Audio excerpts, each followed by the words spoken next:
They are that bloody good, Phil Hurton. Oh, Harry Prosser gets dropped! The excitement is building, the crowd is here. Oh, why not, mate?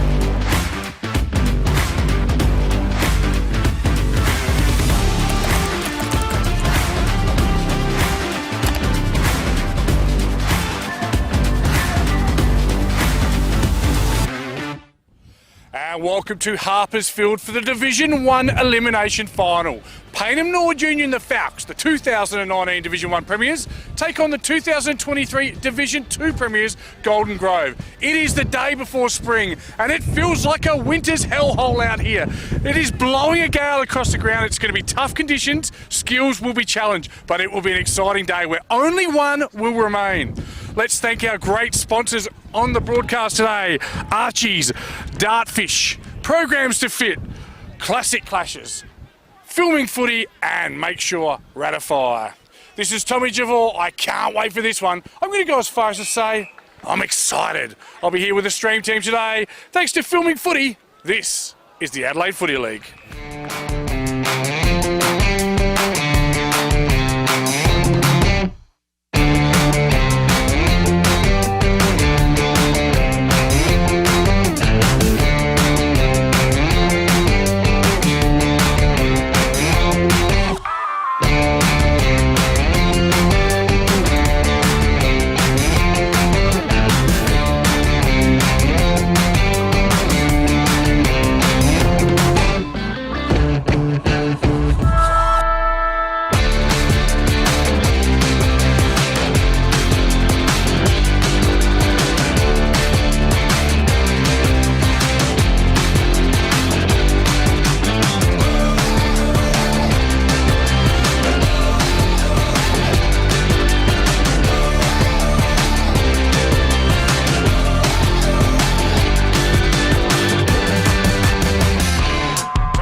Inside the beautiful new change rooms at Harpersfield for the Div 1 Elimination Final with not the Dream Team but the Stream Team. Welcome Adam Jeffries and Lockie Gould. G'day boys. Thank you, it's good to be here. Now, finals feel, that's what it's all about. It's a Div 1 Elimination Final. I'm going to go with you first, mate. It is your first Div 1 Finals and pressure's on today, mate. How are you feeling? Oh, I'm super excited to be here. This is going to be an absolutely brilliant contest. Two teams that were promoted from last year. It's going to be brilliant. Now, you're a premiership coach, mate. We won't go over that, but you spent a bit of time in Div 1 at Goodwood, played plenty of finals, mate. Tell us what goes through your mind at this stage and how exciting is it? Oh, it's exciting and nervous, Tommy. When it's elimination stakes, you don't know what's going to happen, do you? So coaches are nervous, but all your planning's done during the week. Saturdays should be the easy day with lots of planning, and now with the conditions, just as about executing. Yeah, now let's talk about the two teams, boys. I'm going to stay with you, Adam, because you've been on the stream team all year. You've seen a lot of Golden Grove. We speak every Sunday morning. Tell us what are the keys and what are the strengths? What makes Golden Grove so good? Well, two things I think that helped them today. I think they're hungry after losing to Payneham twice this year, number one. And I think their top-end players can still kick the ball in these conditions, Tommy. Like, it is super blustery out there. We'll touch on the conditions soon. But guys like Johnston can still hit some targets today. It's going to be a game of turnovers. Capitalising on turnovers, the game. Golden Grove have the firepower in their forward 50 to do that. That's why I think they'll get the chocolates. No worries. Now, last week, Lockie, we were on commentary together. We saw a very valiant PNU who, as Adam just said, beat Golden Grove twice this year. What are the strengths for Payneham and where can they win today? Well, I think their strengths, they really do well when they transition off of half-back. You see Matty Nunn's out there. He's able to run through. Also, their tools, even though it is raining out there, if they're able to hang on in the air and they're able to control the ball aerially, Wagner and Hodges, they'll be pretty good, I think. Now, the coaches, we've interviewed the coaches, which we'll throw to in a minute, but they said it's just all about the midfield today. Is there any other intangibles that you think might play a part in the result?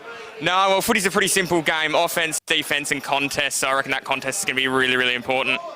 That's quite brilliant. You've just given the three phases of footy. I coach that all the time. This kid's good, isn't he? He's good. Do you agree with Lockie and the coaches, mate? Is it all about the mids today? Oh, yeah, for mine, with the conditions, can the Payneham defenders hold the Golden Grove forwards for mine? That's going to be the key. It's going to be a low-scoring game. Which forward line can get on top? Golden Groves will for mine. Yeah, I think accuracy will be absolutely crucial. So, boys, the pressure's on. We call ourselves experts, so let's just see how close we get. Give me your tip and your margin, please, Lockie Gould. Golden Grove in a close one, 3 points. Oh, wouldn't that be great for the spectators? Adam Jeffries. Golden Grove, 3 goals. Beautifully done. I am going to go Golden Grove by 19 points, just so if they win by 19, I can claim the victory. Thanks very much, boys, for sharing your knowledge. Good luck on the boundary today. I reckon it might be windy, cold and wet, so good luck with that. I'm sure you do a great job. Of course, we'll be up in the comforts of the commentary box. So thanks for joining us. Now, earlier today, I did catch up with the coaches, so let's have a little listen to what they had to say. Very excited, Tommy Javor here, because I'm with the coaches of Payneham North Union. Jeremy Cheney, welcome, mate. Thank you very much, Tommy. Excited to be here, mate. And, of course, from the Kookaburras, Luke Barnby, welcome, mate. G'day, mate. Welcome. All right, boys, let's just keep it civil here. Got a few questions for you. I'll start with you, Cheens. What a great day already. Good crowd building. But any changes or rearranges, the ins and outs for today, please? Yeah, from last week, we've brought in Johnny Giannini and Brad McKenzie comes back in, and young Felix Scrimger was unlucky to miss out. Commiserations to Scrimmer there. I thought he was okay last week, but it's a couple of great ins. And for you, please, mate? Letty comes back to us, and Mitch McKelvey comes back in, senior member of the group, and We've got another one, Braden Hassiuk, after a late change yesterday. So, yeah, got some guys coming in, but yeah, they're in our best team. So yeah, no excuses. Fantastic. Of course, the 22 players now allowed in finals, so both teams with an extra coming in. Cheens, how has the build-up been? It's Div 1 final time. 100%. Look, it's exciting. For our group coming up from Div 2 last year, same obviously with Golden Grove, but for us to make finals has been a super effort. Now it's just about enjoying the day and hopefully getting the result. Beautifully done, Luke. And first year in Div 1, elimination final, how easy is that? It's not, I can tell you that. Yeah, it's been a slog throughout the year, but we've managed to string some good games of footy on the back half, and yeah, we've earned our spot here, and yeah, looking forward to another challenge today. Fantastic, guys. I know you've got a lot to do and you want to watch the reserves as well. It's a tough one. I'm not sure what you can give me, mate, but where do you think the game will be won and lost today? Oh, look, I think the midfield battle is going to be huge with both groups. There's certainly plenty of talent in there, and then it's probably just the ability to go forward and score. So we'll just wait and see how it unfolds, Tommy. Fantastic. Luke, where will it be won and lost, mate? Similar. It's the midfield, yeah, and then just the ability to either defend stoppage or win it from stoppage and how we use it. So, yeah, it's no secret, really. If you win it in the midfield, it puts you in the right step forward, but if you don't, then you sort of got to defend a bit more. So, yeah, we'll see. Absolutely. It's tremendous to be here at Harperfield for the Adelaide Footy League and Filming Footy. I'd like to wish both teams good luck. Enjoy the stream today. We'll be back after these sponsorship messages.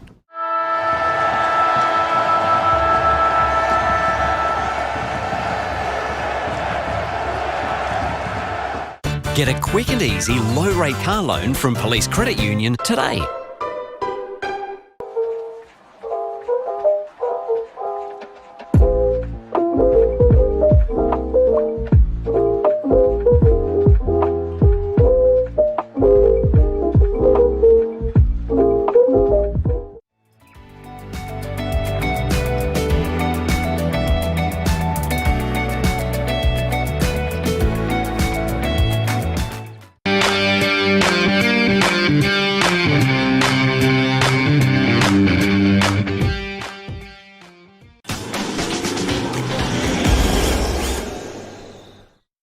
We've been housemates for, what, nearly 4 years? Yep, basically since I started my uni degree and you got your apprenticeship. It's been really good. Like, it's the little things, you know? Like, one of us is always around to house it when the other goes on holiday. And one of us is always ready to help the other out of jam. I don't know. Yeah, happen again.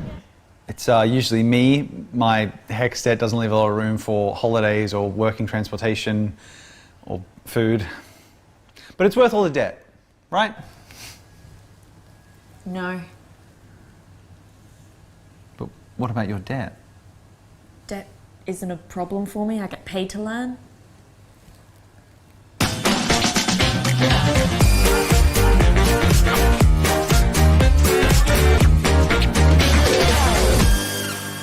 You belong in blue. Apply for a career with South Australia Police.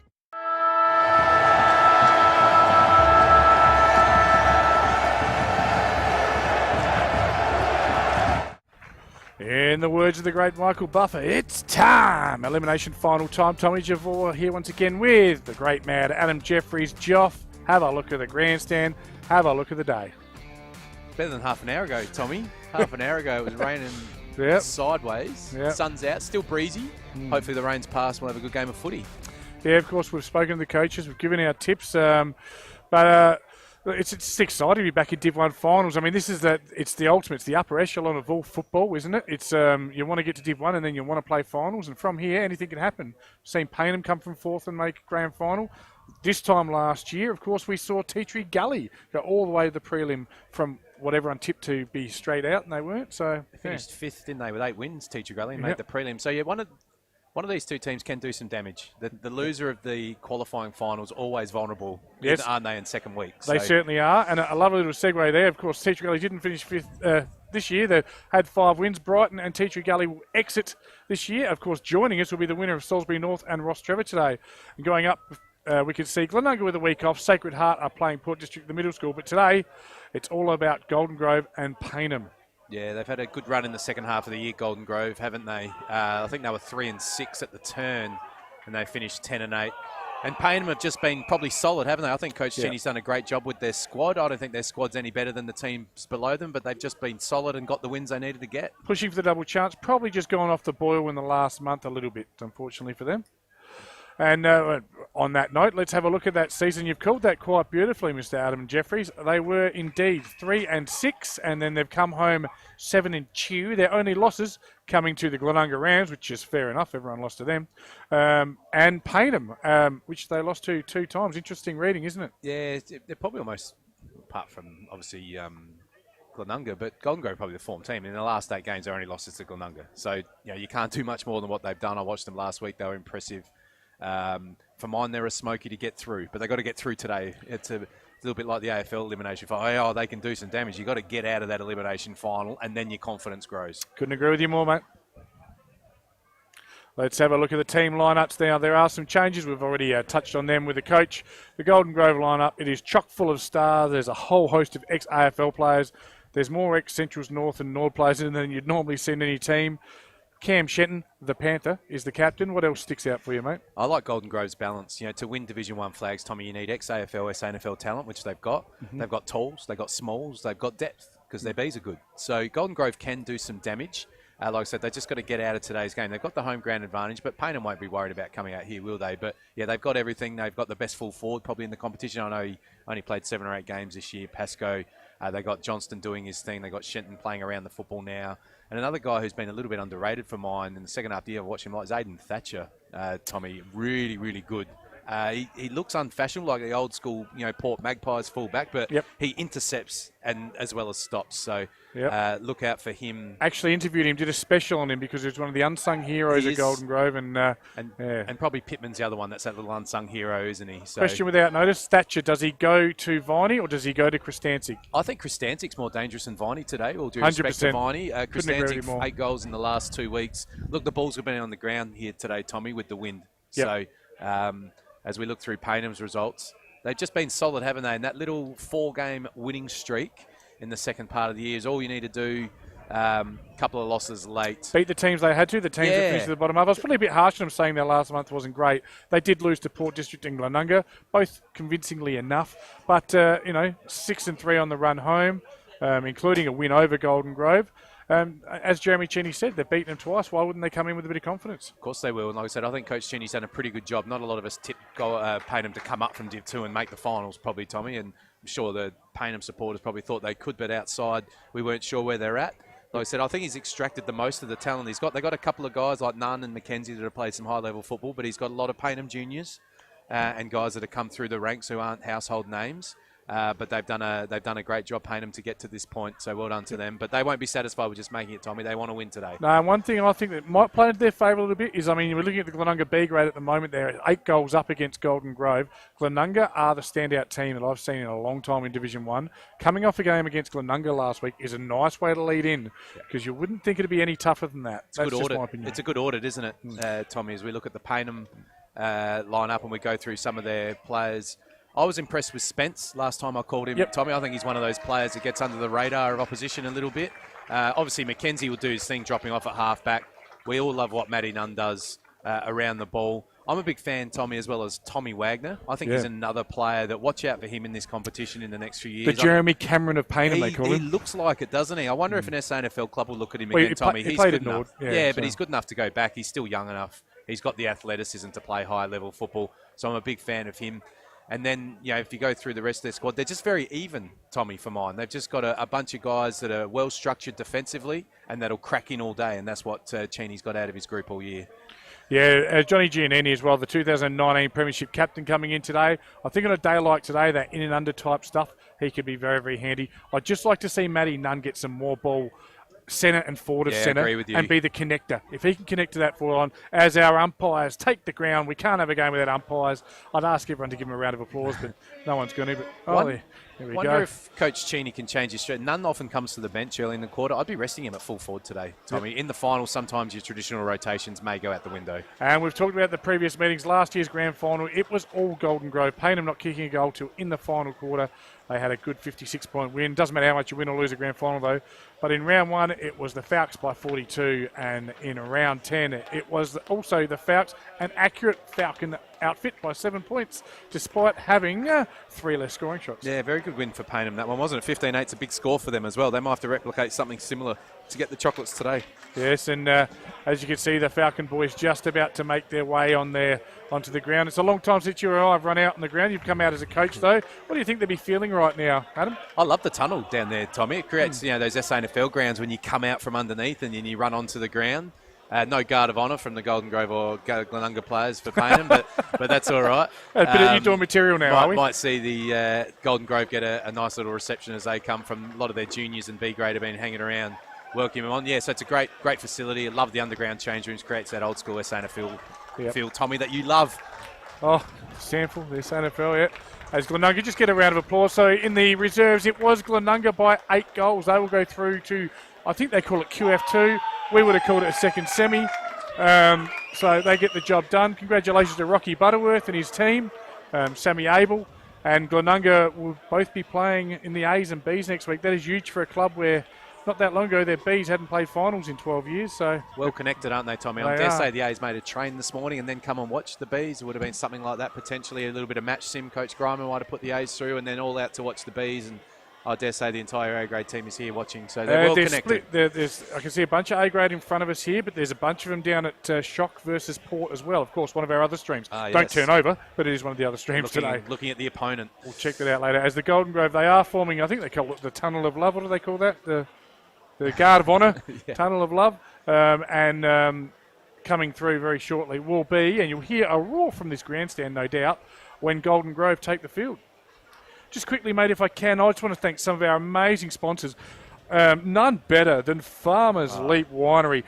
Bottle of Farmers Leap Shiraz was left for me at the at headquarters. It's so good it grew legs and walked off, so that was a bit disappointing. Of course, Born to Build is sponsoring the Goal of the Week, and the Mark of the Week sponsored by Bianco, and all our other great sponsors, Archie's, Dartfish, Programs to Fit, Classic Cashes, Filming Footy, Make Sure Ratify. Of course, we've got the Sport and Hahn scoreboard, the Filming Footy stats, all for the Division 1 Adelaide Footy League here today at Harpers Field. Late coming onto the ground, Golden Grove, aren't they, Tommy? Well, it's a 2:30 start. Yeah, so I feel like Payneham have had an extra 5 minutes out on the deck, but maybe they didn't warm up out the back. Golden Grove traditionally will do a big warm up in the downstairs oval and don't need as much time on the deck. But I'd be wanting to have, if I'm a forward, I want as many shots on goal as I can. On a day today, yeah. I want to get out there and just feel the breeze. Because, a shot for goal behind the stick or through the middle can be the difference today. So it's really funny you say that. I used to have 6 shots from the 6 points, basically on the 6 angles. Didn't matter whether I went through or not, just to get a feel of the ground and the angles. And here come Golden Grove right now. Some big, fit-looking bodies there as well, I might add. They're a tight unit. They'll want to make today their day as Cam Shenton leads them onto the field for the elimination final with the Payneham and Norwood Union Falcons. Exciting, very, very exciting. And looks bright and sunny out there, but I can tell you right now, it's cold and blustery, and it's going to be hard. I always love to do this before any broadcast. I think 12 goals wins this final. Yeah, I agree. 12 goals will win most finals in Division 1 footy, won't it, Tony? Come on, mate. And of course, looking at the other, you're cut off, mate. Done. Sacred Heart taking on Port District in the other stream team game. That one, of course, is taking place at Sacred Heart Senior School. I can't wait to get home after this game and have a look at that one. Who's your tip, Tommy? In that game there, yeah. I've taken Port District's, mate. Yeah, I agree. Yes. Don't know why we disrespect Sacred Heart. They've had a great season, haven't they? It's not disrespect. It's the form line. They've lost 3 games in a row. They won their last game. Which they needed to. I was thinking about that during the week. Why are we tipping against Sacred Heart when they've been such a defensive juggernaut this year? I'll give you 7 reasons why very quickly. Are you ready? Done. Lysette, Haynes, Rose, Gaffney, Gray, Carpeney, Cockatoo Collins. It's just too good a top end. It just comes down to hunger for Port Districts, doesn't it? If those players are hungry and connection, hunger, and are going to put their bodies on the line and run for 2 hours, they will win. We've seen Port Districts up and down in that area since the premiership. Tommy, Sacred Heart should be desperate today as well after straight sets last week. They're the wolf at the top of the hill still. PAC are gone. Port District the only club in division. Payneham won in 2019. That's donkey's years ago now. That's 5 years ago. But the other 4 are all climbing the hill and they'd have that hunger. So can Port, as you said, find the hunger? You'd think so. You'd think so. Hard to win too, isn't it? But we'll see. That'll be a great game. Hopefully we'll get some scores in from the other venue. Now, we're umming and ahhing over which is the scoring end. We thought the right of screen, but Payneham, Glenunga kicked 4 goals in the reserves to the left of screen. Young Jack Matcher kicking one from 48. So I think if you keep goals can be kicked at either end, that's for sure. They kicked 15 or 16 goals in the end of that match. When we got here, the conditions were atrocious, weren't they? So there's going to be some goals scored today. Golden Grove are a pretty attacking team as well, aren't they, Tommy? They'll take some kicks. They'll chiselers attack. and drillers. They love the chiselers. They don't play the stock standard up the line too often. Yeah, the toss is coming up. It'll be interesting to see what the captains do. Now, earlier on today, Adam, it was very drizzly. The rain was coming down, and we saw a lot of bumper shoots being assembled out there, didn't we? We did indeed. You are aware what a bumper shoot is? No. A bumper shoot is another way of saying umbrella. Yeah, so the umbrellas are out, or the bumper shoots as they call them in another land. I love a good bumper shoot. But Left you're saying mine in the bumper car today. Yes. Bumper. Yes, we've got the great James Moody out there with he's our boundary rider, ground boy Gouldy, Lockie Gould. He'll be out there. He's going to come pumped today as well. Oh, Tommy. isn't he? He's like a frog in a sock. Lockie loves finals. Chomping at the bit. He loves finals. It's like a kid in a candy store. Commentated with him last week. He's actually very good. Yeah, he good loves kid. it. Brings a lot of energy. Yeah, he's got some funny stuff too. And he laughs at my jokes. And neither of us wanted to be on the boundary either, did we, Tommy? Especially when it was raining. I remember you chucked me there last week. You weren't happy. Little man tanty. Came back up the next week. Good stuff. Of course, big shout out to Phil Herden as well, who isn't with us for the finals. They've brought me in. Phil's the type, he would tune in and watch overseas, wouldn't he? Of course he would. He would tune in. Say g'day, Phil. G'day, big Phil. We love you.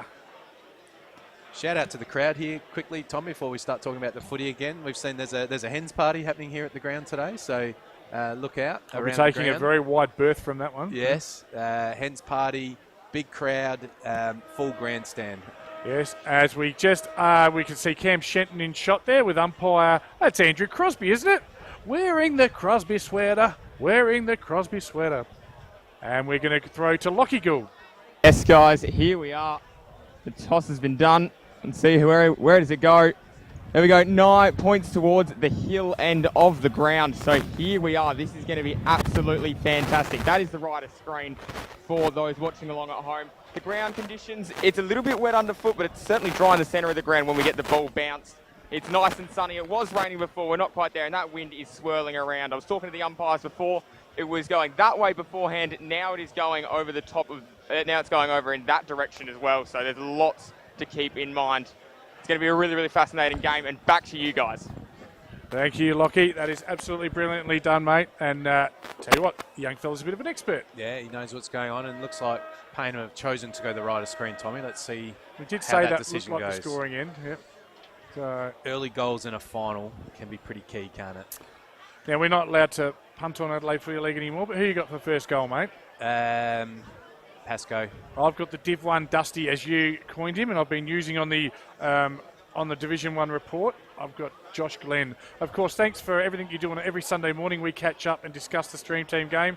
So I can go into studio with the great Hugo. Hugo Winter is a star. He edits everything.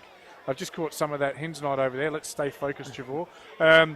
And we filmed between... What are you laughing at? We filmed between the posts and the Div 1 report. And I reckon, thanks to Hugo, with the footage being overlaid and all the experts coming in from all the divisions, it's been pretty good this year, if I don't say so myself. Yeah, I agree. It's been great broadcast, and we're going to take it up a notch in the finals, aren't we, Tommy? So as the players start to go to their position, just looking for any positional changes that might be made. The one player I'm looking at is Cam Shenton, Tommy. He... known as a defender, intercept defender. About halfway through the season, he was moved into more of a midfield role as a bit of a follower. And I think he's moving into the centre bounce straight away now. I would have been tempted to play him as an intercept defender in the finals. Yep. That's just it is mine. windy, though. Yeah, so. that's just mine. So, and they back in Thatcher and others and the pressure around the ground. So just quickly, on our midfield match up there, is that Slater and Ruck? No, that's Robinson. Robinson in Ruck. In there with Glenn, and Pittman and Shenton. So those guys have a big responsibility, don't they? Yep, so that's Tom Robinson, is it? Yeah. It is. And for Payneham, it's really hard to tell early, but it looks like... Nunn's in there. None. Is that Mac Haynes in there? That can't be right. Yep, Haynes is in there with the long sleeves. Love a good long sleeve.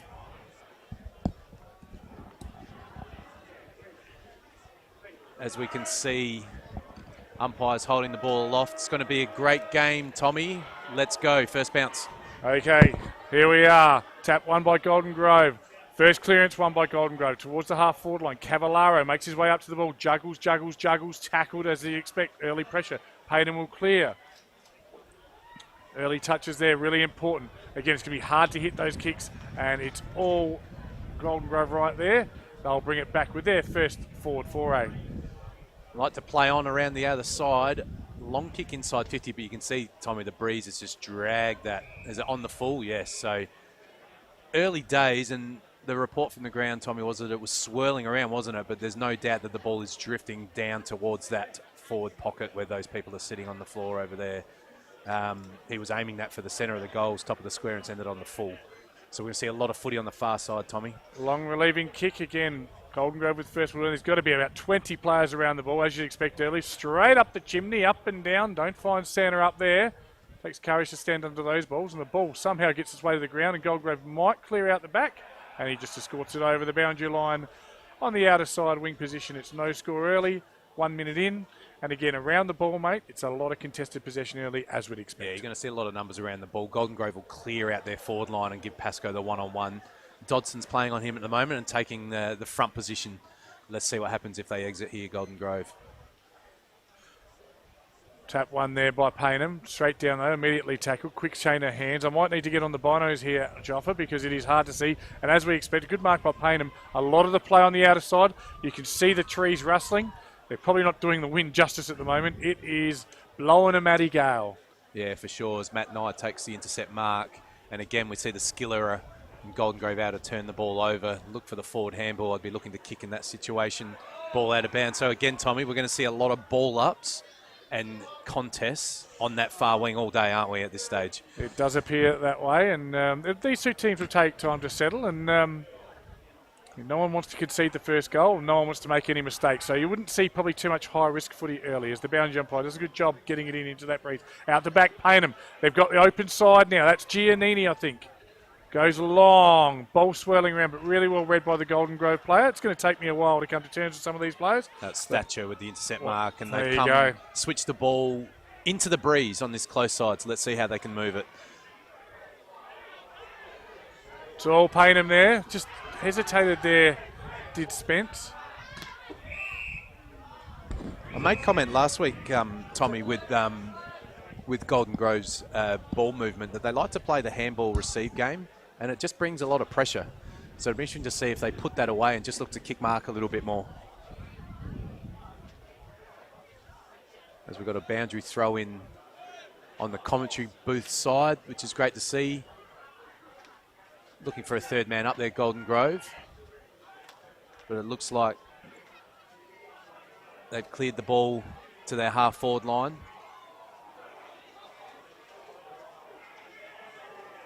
Head down over the footy, and we'll see another ball up. It was Mac Haynes that got that previous clearance. Again, looks like he's wearing the long sleeves. Yeah, so thank you, Joff. I just had to clarify that is actually, they've got the number, it was a wrong round on Play HQ.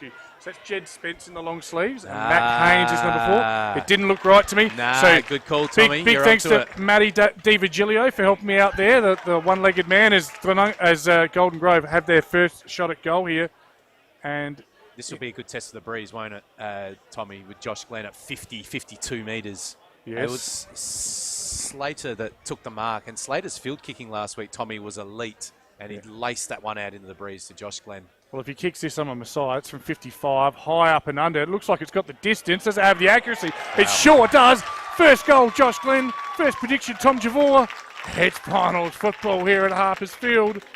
And I've been doing it all day, Adam Jeffries. Yeah, good call early, Tommy. Thanks. Great kick. We can't underestimate the skill in Glenn's kick there. Set up by Slater with a beautiful chiselling pass. He's inside the centre square there as we head down to the boundary side real quick.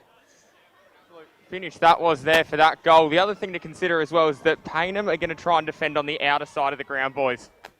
Yeah, it's a good call by a boundary rider. You can see they're going to try and play the defensive side and slow the scoring down early. They don't want to get in the shootout, Payneham, do they, Tommy? They prefer more of a low-scoring arm wrestle. Yeah, they've got to stick with them early as the big men do battle. It's all Golden Grove at the top. It's Spence, well read. puts his mate into a bit of trouble, and they'll come out of the clearance, will they, through Glenn. Quick chain of hands, but it's all Payneham. No, good pressure again by Golden Grove. Payneham just not getting any room to breathe. Strong tackle.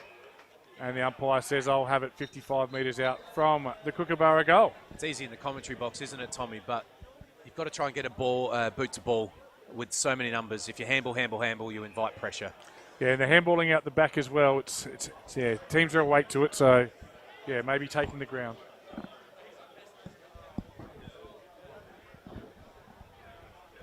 Quick kick inside there, just blocked there by Payneham. There's Spence again, those handballs out the back, but finds McKenzie. He'll be crucial, but that long boot, the breeze catches it, takes it out, and it'll be Golden Grove ball. They'll bring it back about 75 metres around from their goal. Long kick inside 50, just inside 50. That's their fourth entry, Tommy. Only one's gone deep, so they've had the 4 inside 50s Golden Grove, but just inside the 50 there. But they've been able to lock the ball on their half-forward line for a period of time here. And how many entries for... just the one that was intercepted. Joffa, the statistical saber-tooth, we call him. He's got it all. Well done, mate. Ball in here. Big throw by the bound umpire again. Ball tackled immediately. A couple of players in. There's a fair array of pink and red boots. I tell you what, in my day, you wouldn't have worn them. But it's good to see the boys showing a bit of colour there. Just grabs the ball out of the ruck, looking for the handball again, Tommy. We've got to try and get our boot on the ball and try and clear the area. Golden Grove have gone back. He's the right man to have it. Great composure by Johnston. Again, though, Tommy, too many handballs. Turnover, and Payneham looked to rebound off half-back. They went 50 or 60 metres backwards trying to build up, and it might not be the day for it, but they've got the ball back, and they're cutting up through half-forward. Oh, missing the mark there might have been Shent, but he recovers well, pushes off, releases the handball, quick snap, and it's just going to be hit the behind the point post, and we're going to have a last touch free kick for Payneham, or last possession free kick, I should say. Now he's got Mac Haynes at half back here. He'll go long, straight down the guts, attacking kick, flying in front. Was Jackson Martin. Nothing doing there. Again, out the back. They just keep handling out the back. Payneham through weighted numbers. Should push through, pushing through, coming through, playing in front. Is that Chris Danzig? Yep. It is. Quick kick, puts it in front of his teammate. But again, the breeze, it makes it very, very hard to lace out those kicks. I like the matchup, though, Chris Danzig. He's super, he's good mark, isn't he? But he's a good ground level player. I know he didn't get the result there, but first ball that's gone his way is in front, looking dangerous. Quicker than a hiccup, though. Grove take the ball, get it down to the wing, but Payneham will repel from where it came. Spence from a chain of handballs. Again, this way, that away. Matty Nunn doesn't hit his target, and that probably speaks volumes of a player of that class, former Nord captain, not being able to hit that little chip, and it's going to be last possession. This is typical of finals, though, isn't it, Tommy? The players are antsy. There's a lot of skill errors, a lot of over handballing. That's what you get at the start of finals. Who's going to settle? Yep, ball out in that centre wing. And those people there with that golden retriever, a couple of them, are in prime condition. They're going to get plenty of football all day today. Probably giving the boundary umpire some feedback. Boundary umpire on that side's going to get a workout today, Tommy. Hopefully he'll swap with his mate at halftime. Yep. Again, Payneham gets the ball on quickly to half forward. Looking for Hodges, I think it is. He creates a contest, halves the contest, gets it down at ground level, clean hands. Like Giannini, goes along, looks for Chris Danzig, strong body. Ground level, is that Viney? No, and Golden Grove will clear again. Will they? Good pressure. Keeps his feet. That's the key. Great pressure, though. Oh, they're butting in like balls, Adam Jeffrey. These boys want it, and Golden Grove will come away with it. But, well read there by McKenzie. McKenzie, that beautiful laser-like left foot. Looks for Hodges. Doesn't quite hit him. Ball spills over half-forward flank. Just inside the 50 for Payneham in front of all their supporters. And they're really happy with that contest, Adam Jeffries. Yeah, they've got a nice little supporter band over in that mini grandstand over there, haven't they, Payneham? Like I said, classic final in this first 10 minutes. Pressure, pressure, pressure, skill error, pressure. That's what you come to expect, Tommy. Yeah, we'll see Hodges in the ruck now. Relieving when it's up forward. Tap half neutralised. Player goes low. Tackle actually quite good. Spills. It'll probably be taken out. A good tackle by Chris Danzig. To the roar of the approving. It's the Chris Danzig grandstand by the looks of it. And I tell you what, that young fella last week, it was a joy to watch him. He's got a huge future for I think he's about 19 years old as well. I saw him kick 4 goals against Prince Alfred as well. Tommy looks super dangerous. Yeah, and another 4 last week against Glenunga. So And again, we are going to see a lot of last possession free kicks. I think we're up to half a dozen already, but this one's actually a ball in. It must have been touched. So this is where, Tommy, at the forward pocket stoppages, what you're looking for is to build a wall.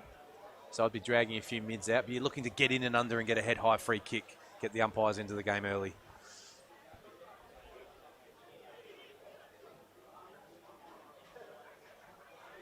Ball bobbing around. Good pair of clean hands below his knees there by the Golden Grove player, but again, it's bobbing around back and forth. No team able to get a quality chain of possessions. Golden Grove should be first to meet the ball. Again, it's bobbing around at ground level, but now they're out. Through the centre, they come running. Great overlap run. Pittman's got the ball. He's Pushed pushed in the back as he kicked it, Tommy. So will that be downfield or where he was? Umpire says... Yeah, back where he was. I think that's fair. I think it was as he kicked it.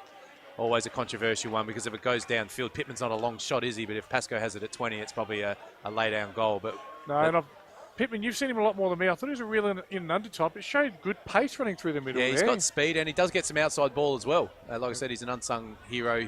He's a complete midfielder, inside, outside. Couple of male medals, I think they call them, or association best and fairest, whatever you want to call it. Yeah, you can see why he gets them. He'd attract the umpire's attention. There is a player in the pocket all on his own. He's just ignored him. That was Connor Dodd. Pittman from 45, high up and under. They probably practice from here a fair bit. I think he's just hooked it. Far side, a minor score, their first minor score. Golden Grove, 7-0, and I think Coach Luke Barnby would be happy with the start. Yeah, I think, and even we're talking about the breeze, Tommy. Pittman's not a big man. He's made the distance easily there, hasn't he? So I think we're going to see scoring at both ends.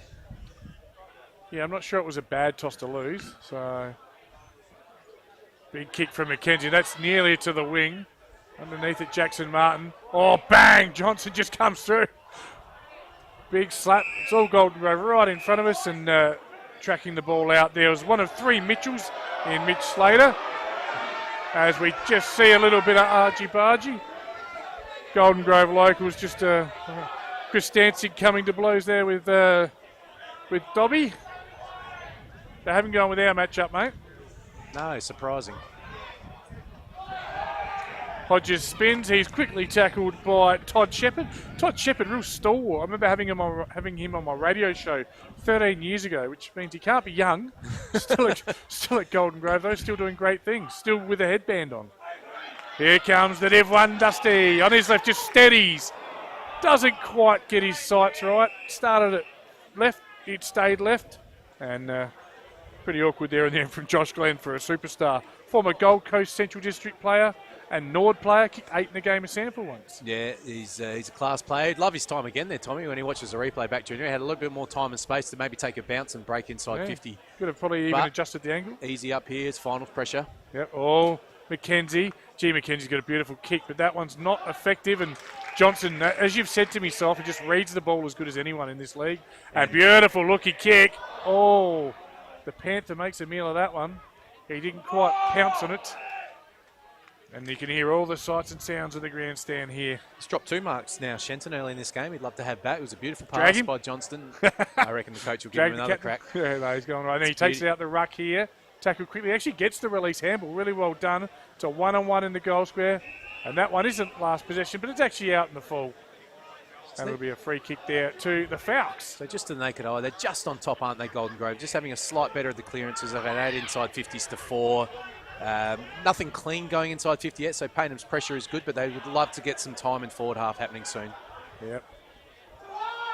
Jackson Martin, good handball. Nice release handball. Hits Hodges. Hodges one-on-one. Well done to Dobby, keeping his feet, just keeping in front of it. Chris Danzig, he's got toe. That's a good tackle. That's good follow-up. That's good pressure, Golden Grove. They're swarming. They go long. That one again drifts away. Looked like it was going to be centre half forward. It's drifted all the way. And mate, we talk about it all the time. We've got people all around the world. I've just received a message from Fred Campbell in Bali. Of course, his son, little Fred, is playing number 3 for the Falcons today. Jacob. I wonder if the stream's hitting the Australian pub in Kuta there, mate. Who knows? I assume he's watching. He could just be drunk and think he's watching. But he'd be drinking Han Zero Carb, of course. As they will win race to the ball there. That was Brandon Hasiak who's coming to the team. Quick kick, Cavalaro's dangerous left foot. Good defense. And McKenzie has been crucial early. Lockie Gould. There's a lot of animation over on the Payneham bench. They're not happy. They think they're overusing the footy a bit in the middle.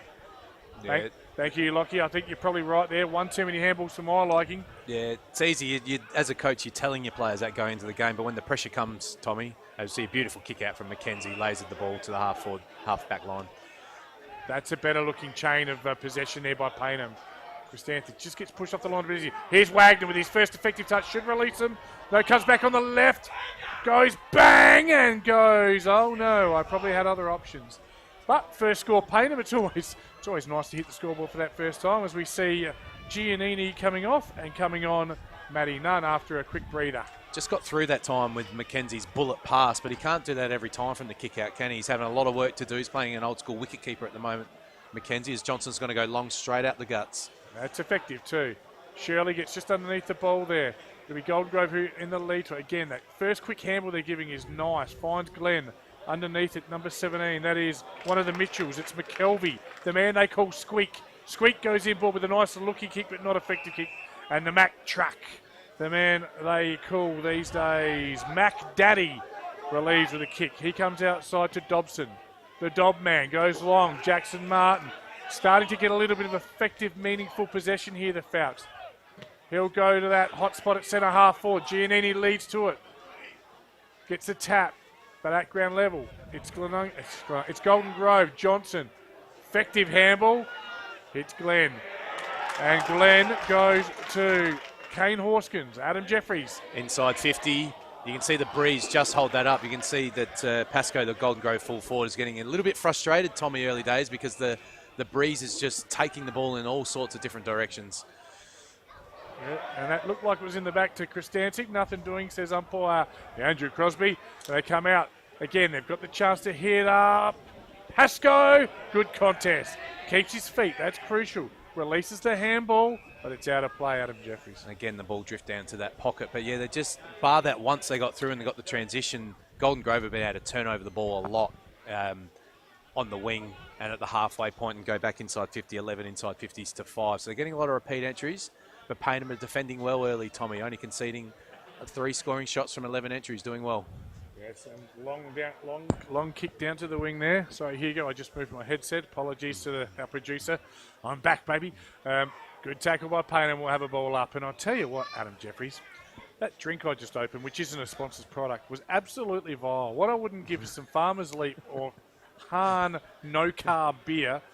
Less than 1 carb, 87 calories. Get that in your gullet, big boys. We love the low-carb Hahn, don't we? Love the sponsors too. Look at the crowd. Good crowd. There's Matty DiVigilio in the front row there, recovering from his current Payneham A grader. Did his ankle in a game recently, so wish him all the best. Got the moon boot on, not fun. Yeah, big wrestling fan. Hodges there wins the tap, but at ground level, they've probably sharked the taps really well, haven't they, got Golden Grove early? And their handball's been a bit sharper than Paynham's for mine. Payneham have intercepted it, though, with the overuse of the handball. They've gone inside 50 down to the pocket. Looks like it's going to stay in play, is it? No, out of bounds again, down in that pocket. Again, it's easy up here, isn't it, Tommy? But a lot of handball in close. Well, you just got to try and get the foot on the ball, get some territory. They've got an open forward line. You'd love to see that little hit-up kick, that easy 20-metre kick that's so hard to stop, but it's just not that time and space for the midfielders running through and the forwards leading up as the big men do battle. On the bottom, beautiful touchdown, but reading it well at ground level. Was Golden Grove, quickly followed up, and umpire strikes back, says, I'll have a ball up. I thought he was crouching for the holding the ball there, Tommy. You know when they crouch and you think they're going to pay it, but he crouched and said, I'll have it. Yeah. Just keeping us on Crouching edge. umpire, hidden holding the ball. Going to have a blood rule here, Tommy. Not sure who that is. I'll have to catch his number as he's coming off, but a little bit of blood. A little bit of claret. Yeah, just on the knee, so nothing to be too concerned about. Decent gash on the knee there, though. Yeah, number 19 for Golden Grove. That is, of course, one of the Mitchells in Mitchell Payne. Of course, he's probably not in too much pain. Pardon the pun. Ball up 35 metres out from Paynham's goal. Quick tap again. Payneham get the ball, and they have got the ball, and they've earned a free kick, and that's Jed Spence, I reckon. Now, he is a good footballer, former North Adelaide player. I've enjoyed watching him on your telecast throughout the year and seeing him last week. And, well, this is why he's on the big bucks. I'm not saying he's on big bucks, but this is what you get paid to do. He's done all the work through the middle. Now 30 metres out. Adam Jeffries will be calling Payneham's first real effective, meaningful shot for goal. Looks like an easy shot on the screen, but he's looking like he's going right into the teeth of the breeze here. So just need to get the ball drop close to the foot. And you can see that's drifted far away and it's out of bounds on the full. So yeah, you can see the breeze playing havoc down to that right of screen. But Payneham did elect to kick that end, Tommy, which is interesting. It's really strange to me, but it is what it is, as we said. But let's focus about this right now. Streaming through the centre of Grove, and he's out the back. Pascoe! The man they call Lenny, of course named after Australian fast bowler Lenny Pascoe. He's actually Lachlan Pascoe. Played for Port Power as a top-up last week. Someone jokingly made the internet joke that he helped them to their first wooden spoon in 124 years, but he actually didn't do anything too bad himself. But 30 goals from 7 games this year. He's been outstanding. He's got the best goal average of anyone in the competition by far, Tommy. If he played a full season, he would have won the goal kicking. Let's see what the breeze does on this kick. Close over the post, is it? It is over the post.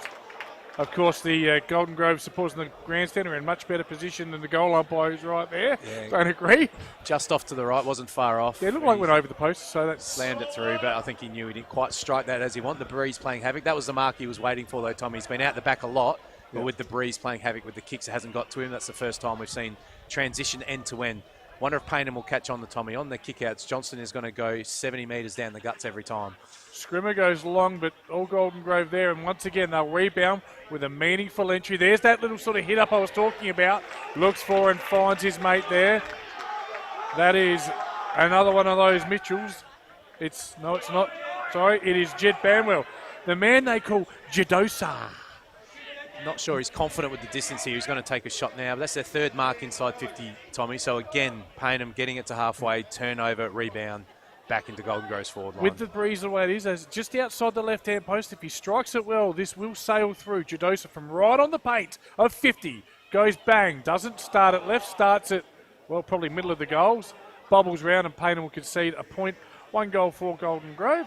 1 point Payneham. Yeah, it's all Golden Grove early, but if you don't put teams away on the scoreboard, it only takes 1 goal and things can get lit up. They've defended well as Mackenzie again will come along out to Viney. Crashes the pack. Jackson Martin.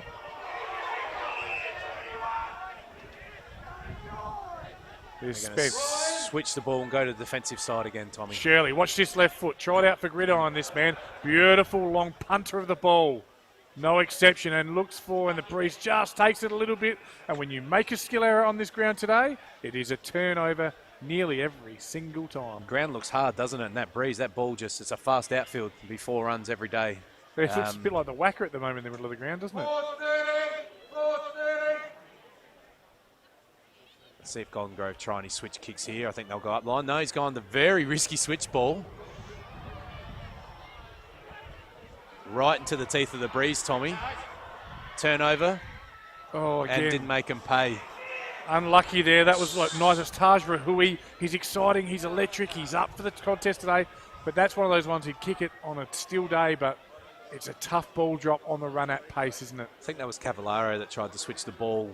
But that's Golden Grove's game plan, Tommy. That's a coach's instruction. I've seen Johnson, a lot of players do it. They'll get the ball on that wide half-back flank and they'll just come straight into the centre. And that's a very attacking kick. That's, sorry to interrupt there, that's hit the wing. They're definitely the scoring has to be the left of screen.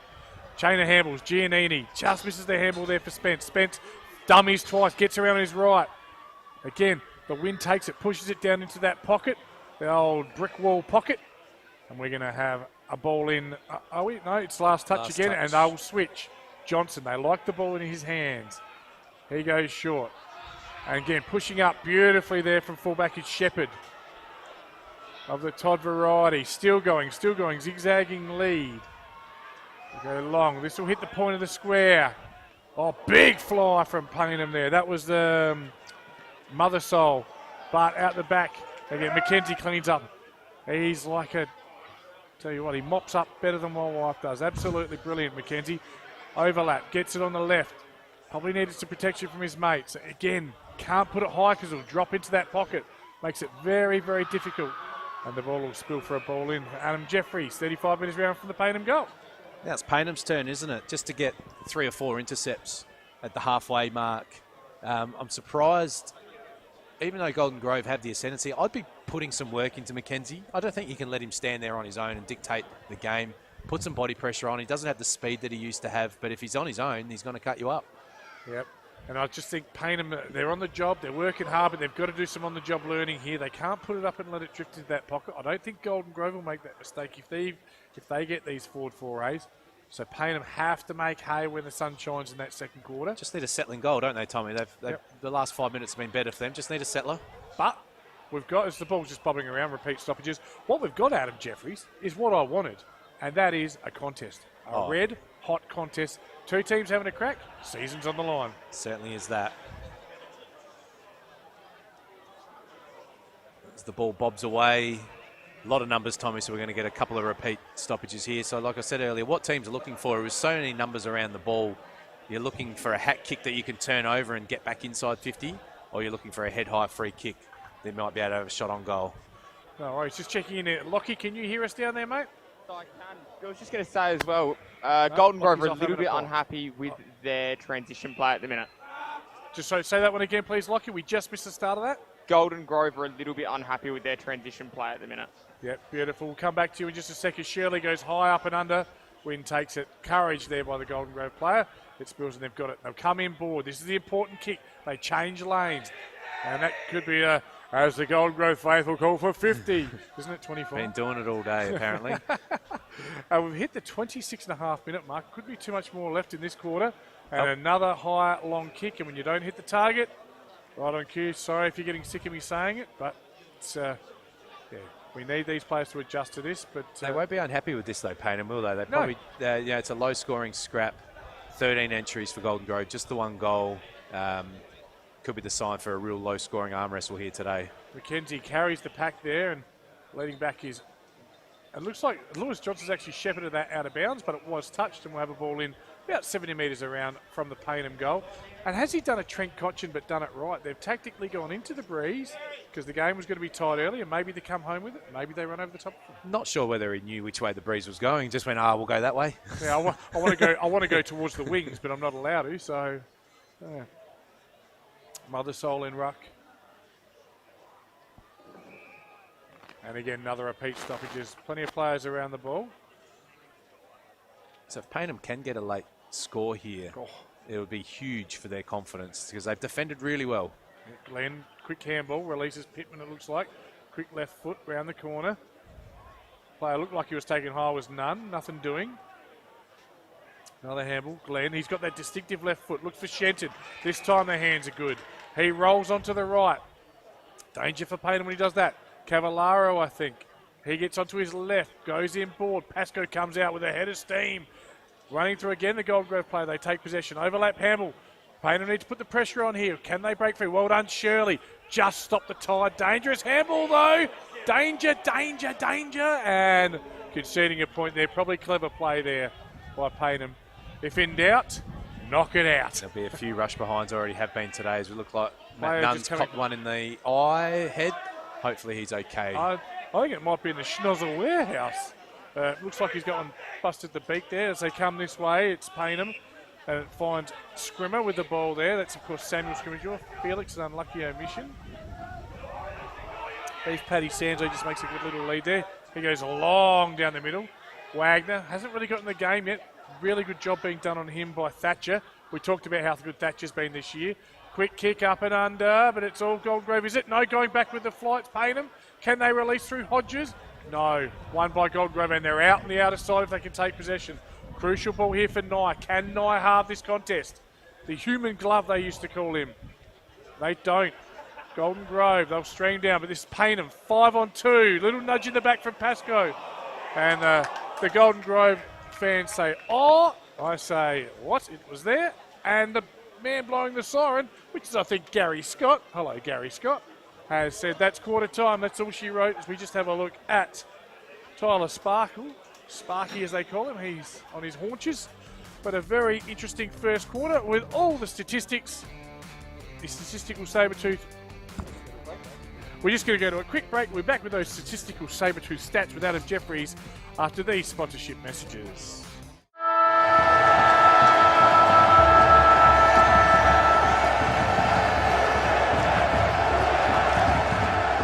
Get a quick and easy low-rate car loan from Police Credit Union today.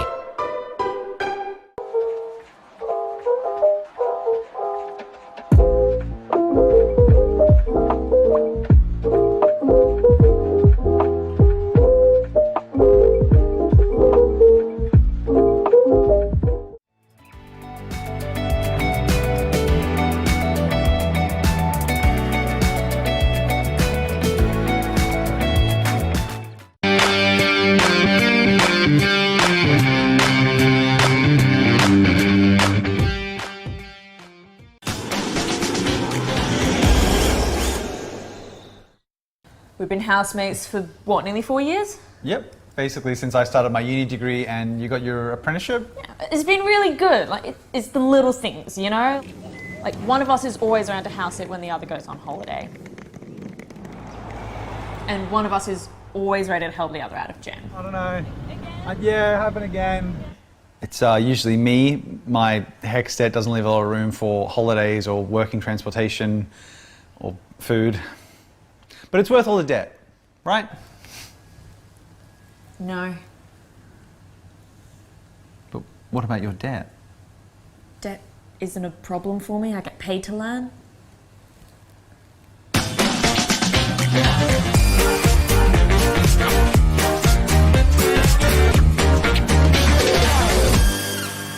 You belong in blue. Apply for a career with South Australia Police.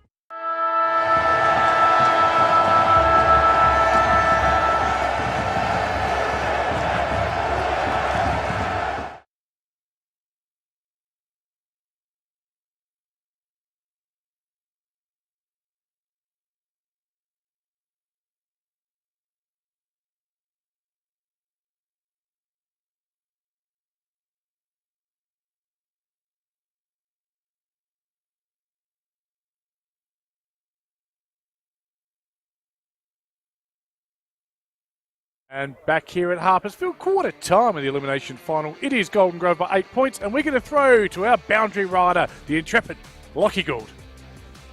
Yes, boys, just very interesting to hear the Payneham side of the huddle. We're currently seeing in front of the Golden Grove one, but the Payneham huddle was very, very simple. A simple message of just heads up, got to stay in this one. Golden Grove, very interesting as well. Just saying to be smarter when they're picking the options moving forward, to give the first hand pass when it's there. Thank you, boys. Back to you guys. No, Lockie can't hear me. Can you hear me, Lockie? Got a question for you. Yes, please, fire away. We cannot work this breeze out from up there. Plenty of ball going out on the outer side, giving away free kicks for last possession. Tell us about the breeze.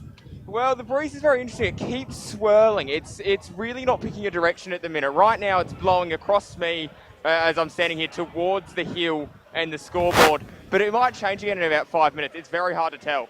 No worries. It is making your hair look fantastic on the blow wave, mate. You're doing a great job. We'll check in with you during the second quarters. We're just having a look now at Luke Barmby giving his final instructions. Now, goal kickers are pretty easy to do. It was Josh Glenn kicking the only goal that quarter. But the statistical saber-tooth, Adam Jeffries, has got information on the first quarter. What do you got there for only me? had the one centre clearance to Golden Grove. The other one was muffled. 15 inside 50s though for Golden Grove's a big number, but if I'm the Payneham defensive line coach, I'm pretty happy. I only conceded one goal, didn't I? So a couple of rush behinds, a lot of pressure. Had a couple of shots Golden Grove they'd love to have back, but the breeze is going to be tricky to kick set shots today, Tommy. So I'm not unhappy if I'm Payneham. I was probably outplayed and I'm a goal down. So I'll be taking that if I was Coach Cheney. We'll know more how this game's going to go at half-time. It does appear that the scoring is to the left, but as Lockie said on the boundary line, it is very swirly. For mine, there's a lot of pressure in this game. I think both teams have over-handballed. I think you've got to get the ball on the boot, get your territory, get your front half game, and get your forwards go to work. And look, conditions are very swirly, but looking at the sky, Adam, it's a beautiful blue, barely a cloud, nary a bumper shoot in sight at the moment because we don't need them. So that's good. If the rain can stay away, players will be able to deal with the breeze. Hopefully they'll adjust, and it'll be a very good game. Just want to give a bit of a shout out as well to our great sponsors, of course, Filming Footy and Sports Interactive, Archie's, our best players today will get Archie's, Dartfish, programs to fit classic clashes, Filming Footy, the footy stats, and Make Sure Ratify. Our scoreboard today is, of course, the Sportle and Hahn scoreboard. We've got the footy stats coming to you via Filming Footy. Best on ground will be awarded to Archie's Thongs. But I'll tell you what I love, and what I'm going to warm up with when I get home is a beautiful drop of that Farmer's Leap. It's a winery in Pathway, isn't it, Adam? That's correct, mate. No worries. Beautiful southeast part of the state. Of course. And do you know anyone that's... And you can see the Hens Night on screen there. Thanks for bringing that to my attention.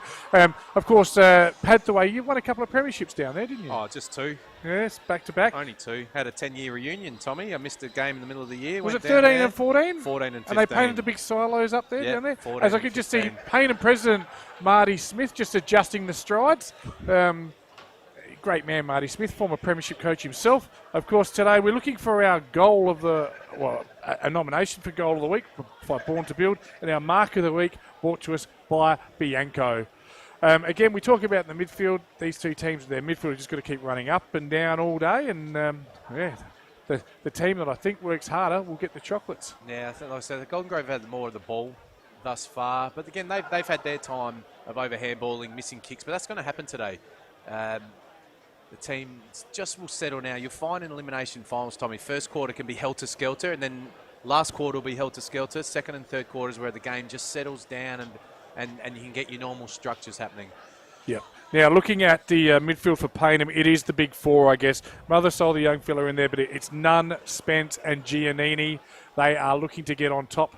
On the other side, of course, we've got Robinson, Glenn, Shenton and the Pitbull Pittman. That's the contest. That's the one that's going to matter the most. It's second quarter time. I'm Tommy Javor here from Harpersfield. No clear winner there. Flying in a rate and knots really well read by one of the Mitchells. That one was McKelvey kicking long and high. Goes to half forward. Again, the Breeze takes it. Quick tackle by Payneham. And the first forward entry there. That's number 16, isn't it there, Mr. Stats? 16th entry there for Golden Grove. Yes, indeed. Tap one down by Payneham, ground level. Can they get out? None. He's tackled quickly, taken to ground. And just looking up, again, all around the ground, everyone is paired off. So Johnson's not being allowed to sit loose. Interesting to see what happens in the first 5 minutes of this quarter. And Nunn gets clear with it. Again, they don't want him getting the ball at half back. That's where Golden Grove will be happy with him getting it. It's to half forward. Viney, haven't called his name too many times today. Had a quiet one last week. If he could just grab a couple and take this game, it'd be crucial for firing up Payneham. Tough day for tall forwards, Tommy. When the ball's swirling, you just feel like you're competing under swirling balls all day, and you're not going to get many advantage side kicks, are you? Big body, though. I'd love to see him just come through and take no prisoners and clear a bit of a path for the on-bowlers. Anyway, we'll see. Mothersole tries hard to work the front, actually goes over the back. Quick tap by Shenton, I think it is. I might need the binoculars. I think it's going to live out there for the next 5 minutes, mate. It's very hard to see as players wrapped up there, and the umpire, Andrew Crosby, says, I'll have it. Thanks, boys. The ruckmen do battle. Third man up is Johnson, does very, very well. Jackson Smith at ground level. Johnson the cleanest, but gives it straight up there, and Nunn should clear. He does. He's out. Likes to bounce. There's that little hit up. I said they needed that. Jacob Freddie Campbell. He's got the ball 55 out. Probably too far out to score, but he points to the goals and he says, I'll tell you what, Dad's in Bali, so he's not going to tell me what to do. I'm having a shot. And if he can kick this one, watch that Hens Day go bananas. He must think he's got the breeze at his back here, Tommy, because he's marked it at 49. You're kicking it from 53, 54, and he's just said, boys, I've got this. So let's see what happens. He did come up to him before the game and said, please call me the brick. Stop calling me Fred. Fred lines up. Bit up and under. It's a wonky donkey of a kick. That's gone down to what we call the valley end, and that wasn't his best effort. It's a bit of a waste, isn't it?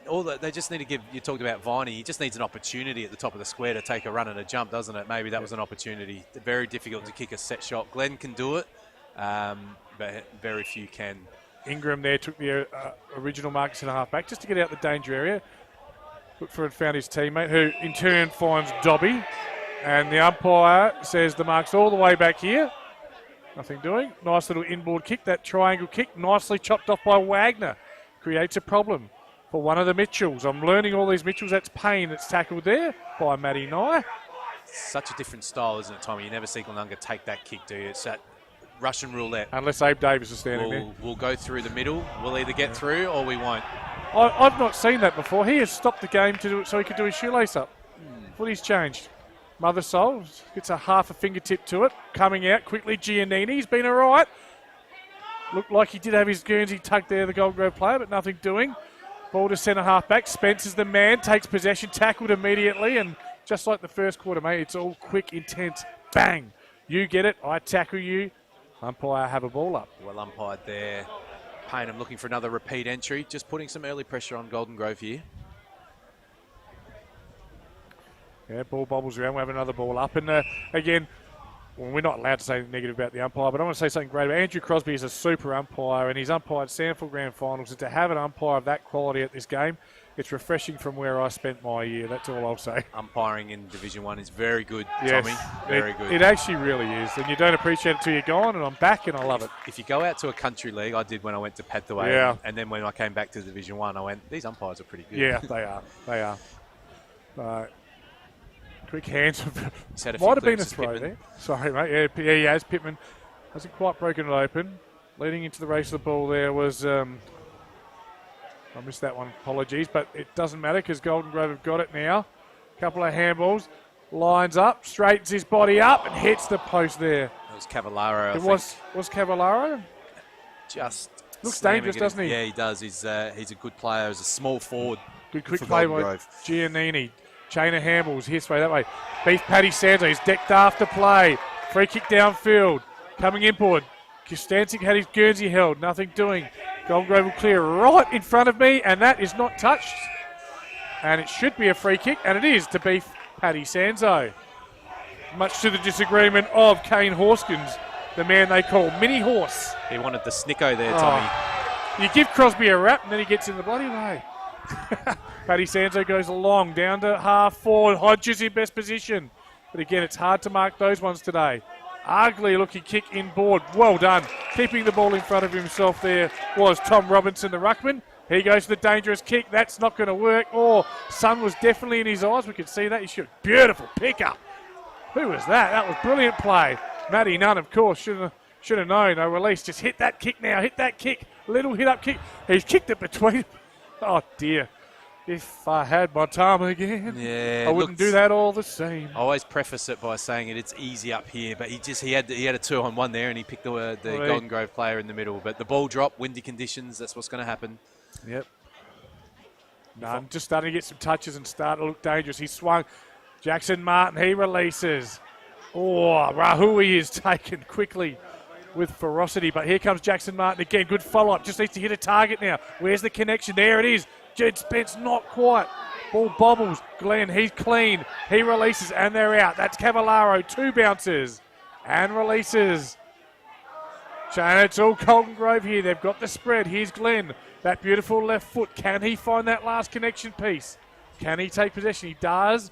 Looks for and does not find. Good defence there. Chopping it off was Mac Haynes.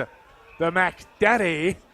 Fists out of bounds. 70 metres around for the Golden Grove goal. Adam Jeffries. Yeah, well defended there in the end. Once Glenn got out, normally you'll find a target hit inside 50, but they were able, just the ball bobbled around, they were able to get numbers back.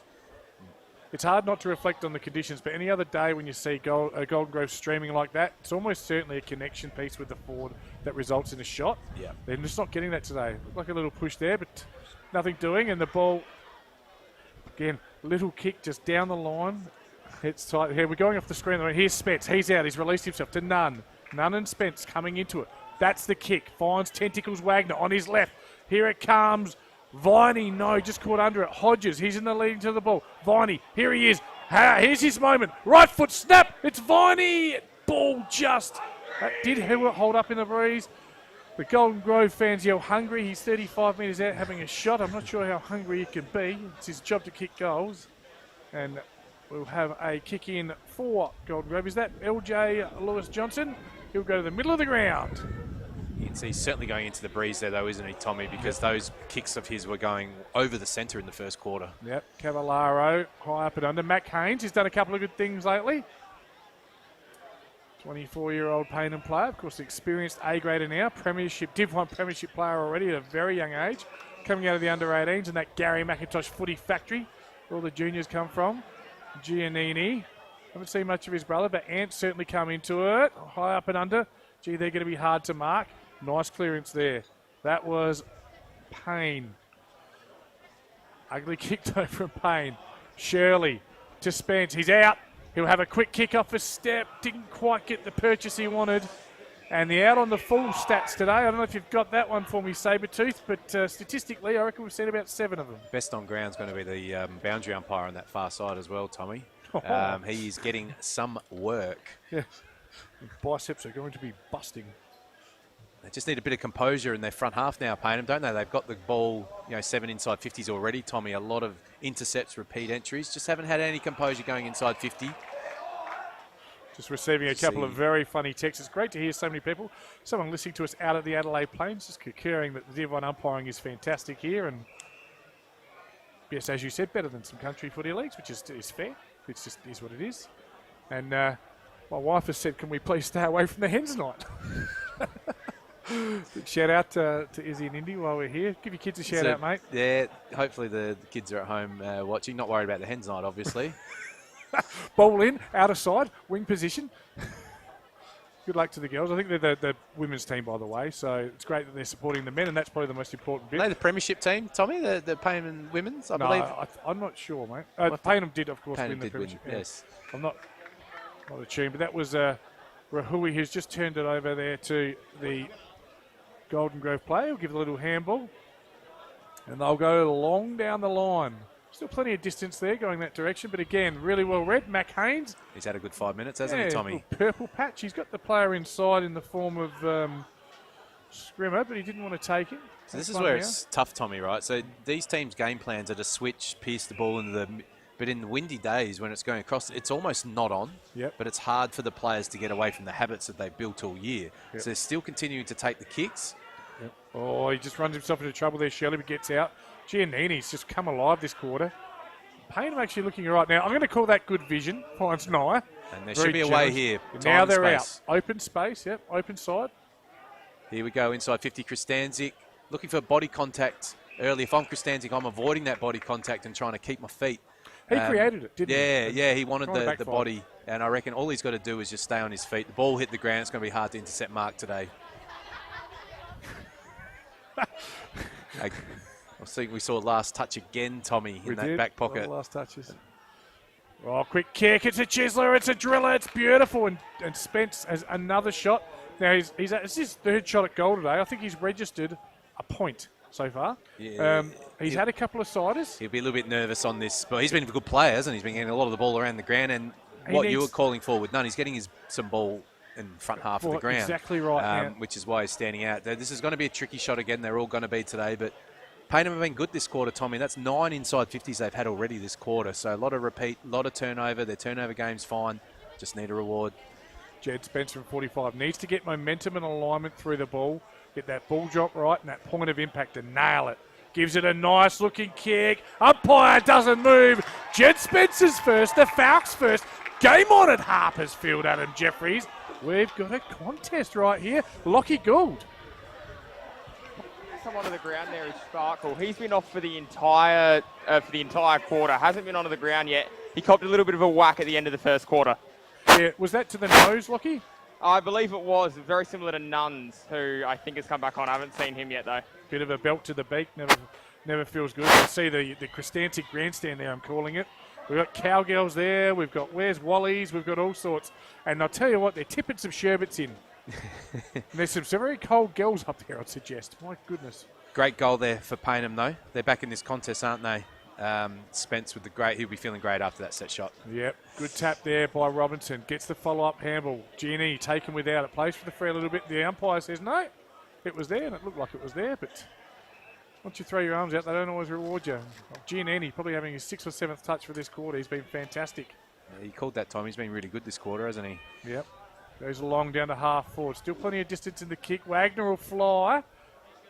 Again, they didn't all get up that high. I'll tell you what, Johnson Fenn somehow gets his boot to the ball. You have to get on the binos here, mate. It is a lot of players out there. Spence working hard at ground level. Shepherd just hovering. Stacks on. It's like the old playground sandpit there. Let's build the sandcastle. All jump on it and make a splash. Stacks on the mill. A lot of numbers around the ball, as you will get, and you've got a congested Payneham forward line here. Need a quick kick on the boot, back into the corridor here. Exactly. It's the old chimney, isn't it? But Jackson Martin leads into it. He's close. He follows up really well. Gets the ball. Can he release? He doesn't. And that is too slow, unfortunately. And you've got about a half a second in Div 1 to get rid of that ball, make your decision, and dispose. Oh, the barrel! That's going to be on the Red Rooster, longest roost. That's got 65. Cavallaro at ground level. Beautiful, clean pickup. High up and under, though. Up and down is Mac Haynes. Taking a strong mark there is Templeton.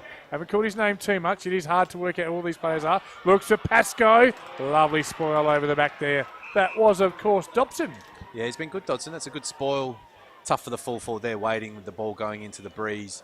Golden Grove only their 4th entry for the quarter, Tommy, so they'll be looking just for some relief for their defenders is what you're after here. Just give the defenders a time to set up, take stock, try and get some repeat entries. Yep, ball in, 35 metres around from the Kookaburra goal. Quick chain of hands, it was Shenton there, but they'll release Payneham. Make it someone else's problem. Oh, he's called a throw. Now he's in better position than us. I'm not sure if we can get a replay of that one. And Shepherd's got it, gives the quick handball to Glenn. Glenn on the left, goes bang!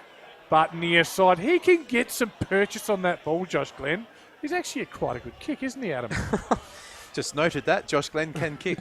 Former AFL player. But they like to use him and Johnston wherever they can on the quick handballs, don't they? I'm surprised Payneham have allowed that at times. They want to make the other guys kick it. But we've seen everybody struggle to kick that in. There was a beautiful kick in Glenn. Looked like it went over the post. Yep, Matty Nunn, beautiful delivery to Spence.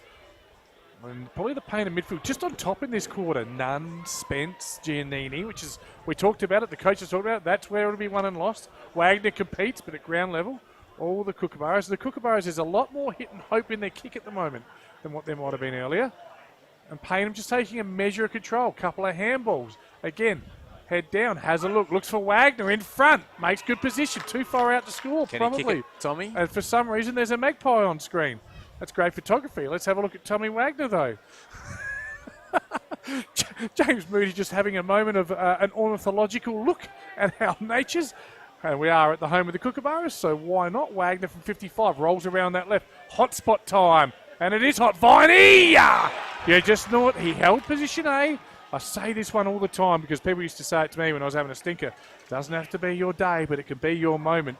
And your moment can change your day. Harry Viney, tight angle. Just needs to do what good forwards do right now, Adam Jeffries. Wagner's kick was beautiful, wasn't it? It was a low chiseler and it didn't allow the breeze to get hold of it. Umpire says Harry Viney. You're on the board. And Payneham take the lead at Harpersfield, Adam Jeffries.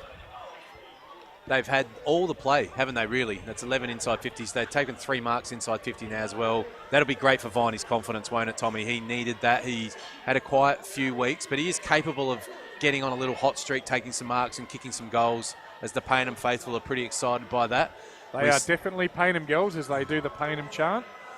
Of course, we used to have a Payneham cheer squad back in the day, and didn't we have some cheers that probably you couldn't cheer right now, these days. Times change. But they're all good fun. We used to have songs and cheers and all sorts. But anyway, back in the middle.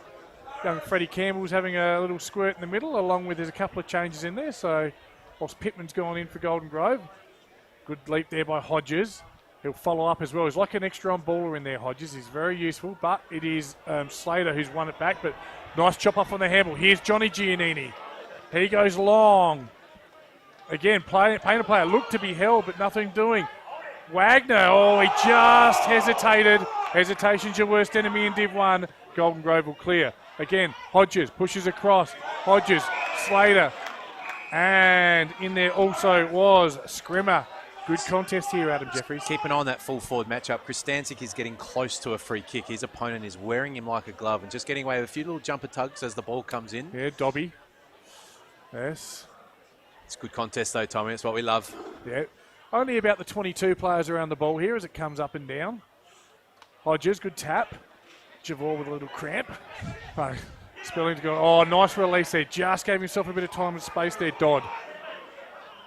Oh, great pick up there. Well done, Mac Haynes. Pick up, strong at ground level, fundamental strong, fingers under the ball, accept the tackle from Jake Pittman and reset.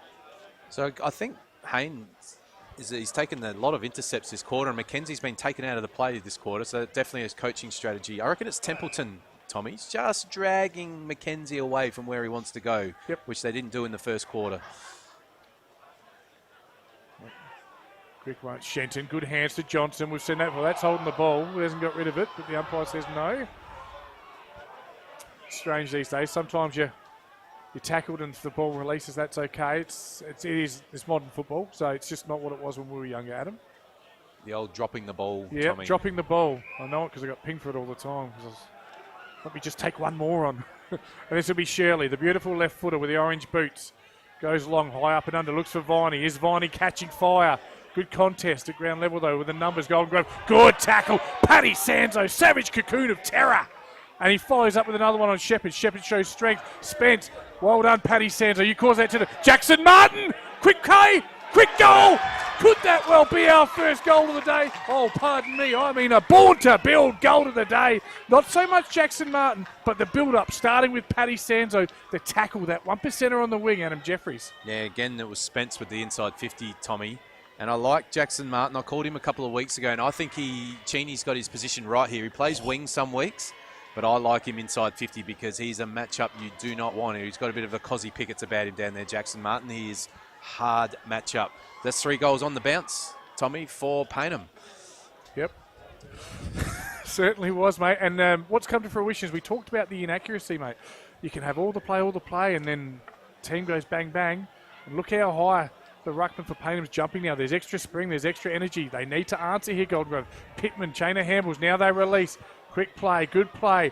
Ball spills out the back. Can they get one back of their own? First onto it, Cavallaro! And it's touched. Might not have been Cavallaro, my apologies. I'll get the binos out. That was not Cavallaro. It might have been Horskins. Oh, good mark there. And quick play.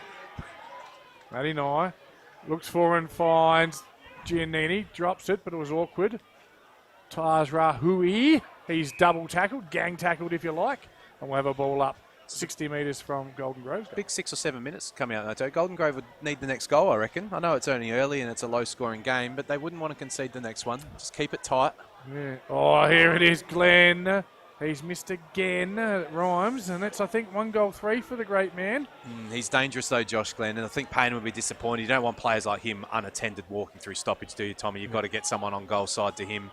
Make him pressure and handball backwards. Absolutely. We talked about 12 winning. It's looking more like 8 wins this one. It's more of the old, when Glenunga were building in Div 1, it looks more like that, doesn't it? There's just not a lot of... It's just hard to score. Yeah. That's, you can't... The endeavour of the players is amazing. The pressure's amazing. The breezy conditions are going to keep this score low. What I will say, the Golden Grove zone is not working on the kickouts. The 9 kickouts, Payneham constantly find exits, and they have multiple chain of handballs. Down to Wagner. Wagner looks for Chris Danzig! Looks for and finds. That's the best chain of play today. Yeah, that's fantastic play. He read that beautifully, Chris Danzig, didn't he? He took the back position, and it was a subtle nudge that was well umpired. Subtle nudge, protected the drop zone. He's been waiting for this one, Chris Danzig, hasn't he? He's been buzzing around, putting pressure on. Yes. A few late hits after disposal, loving his intensity. And I'm going to call it right now, mate. His most important kick for the season. This is huge. 30 metres out directly in front. You call it, Adam Jeffries. 30 out for Chris Danzig. Got the ball drop, and he's kicked it. And he's loving that as well. So for mine, Tommy, I think Payneham looked better with Jackson Martin and Chris Danzig close to goal, and Viney, Wagner coming up and making the contest a half forward. It's just looked better than the old traditional full forward out of the square. Well, the big high long ball isn't working, just No. with the breeze and with multiple other factors. And we talked about how Golden Grove didn't lower their eyes going in very often. That's what Payneham are doing. And Chris Danzig's a good mark for his size as well, isn't he? That's probably the other thing. He's taken a contested mark there. So great play by Payneham. A little bit of pressure on Golden Grove. They got 3 or 4 minutes to try and get the next goal. Just before the ball up, I said there's a sense of last year at the start of the day. We all gone Golden Grove, just like last year. We all went Port District, and the upset's on the cards here. Yeah, I agree. Good tap there. None at ground level, though, reads it beautifully. Will he lower his eyes? He just goes long, and that probably won't work. Ball bounces, though. Awkward play. Hodges does very well to create a tap and get it going in Paynham's favour. Coming around with a... Is that Sanzo down there? He goes long and wide. Dangerous. Jackson Martin, not quite in the best position. Might spill to him, though. Bobbles around. No, they win it here. Well done there. That was good play. Ends up with Harble, the man they call Beetle. No clear now, Golden Grove, but they're under a lot of pressure each time they get the ball. Not getting any time and space. They're getting suffocated. Spence taken forward in the tackle. Now, I'm going to say it. He felt it coming, and that's experience. Very good experience. Felt it coming. allowed himself to go with the tackle. That's wins just the free kick. You called that perfectly, Tommy. That's great experience. Good spoil there. I thought he was out of position there.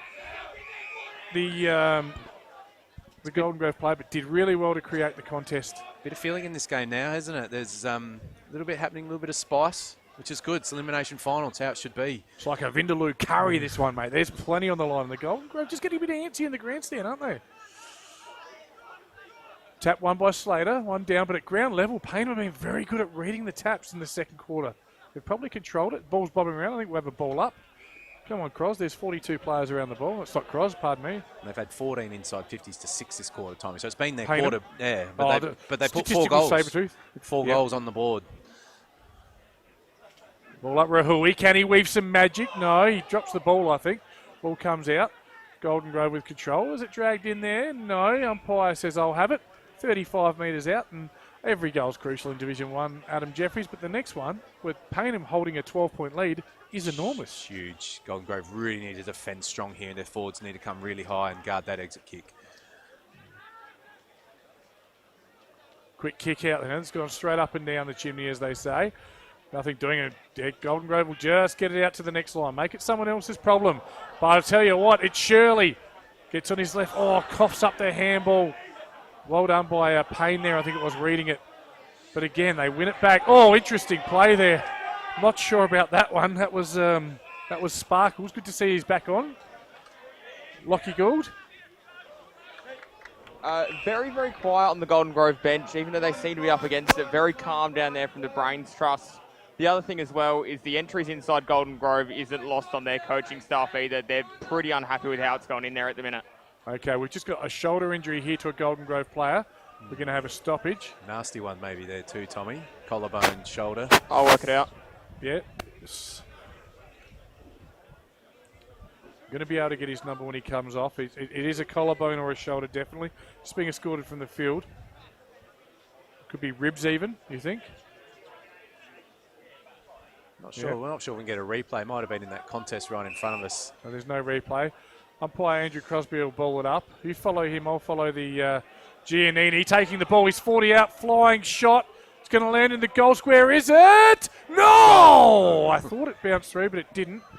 And we've got Lockie Gould on the injury. We're just going to throw to Lockie. Straight down into the rooms, guys. He looks in a really, really bad way down there. The player there, it's Mitchell Payne. Mitchell Payne. So hopefully we wish he does look like he's done himself a hell of a mischief there. Hopefully nothing too major. Ball comes in board. Golden Grove under all sorts of pressure here. Payneham just finding their way here. Left foot snap from Wagner, I think it might have been. Gee, he's got some purchase on that. He's got some distance in his leg, Wagner, hasn't he? He's got a beautiful penetrating left foot. Yep. Payneham ruck with Nick Kelly, injured ruck. They've got two injured big men here with ankles. They're just making his way around the boundary line. I know he'll be watching this later on, Nick, so wishing you all the best. Long kick by Lewis Johnson.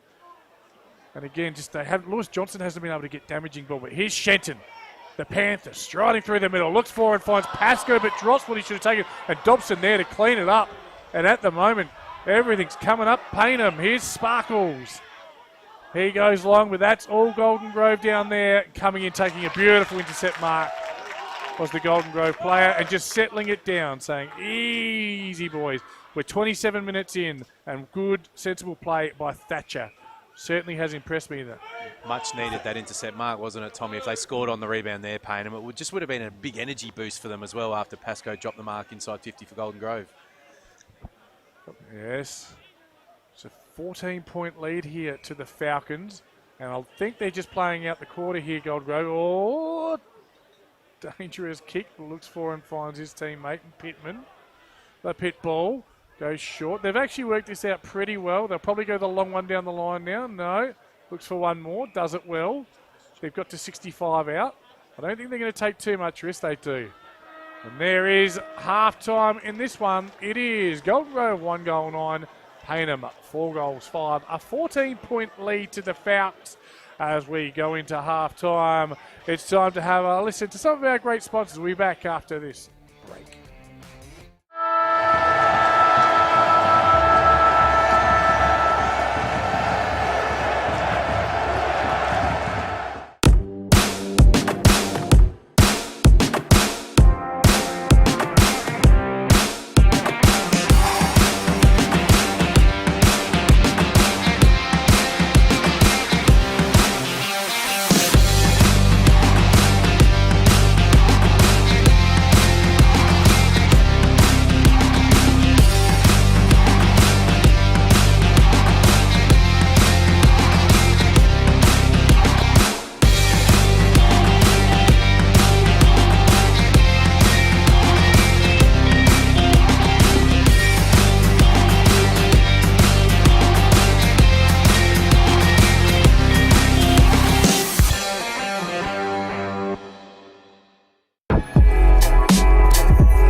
We've been housemates for, what, nearly 4 years? Yep. Basically, since I started my uni degree and you got your apprenticeship.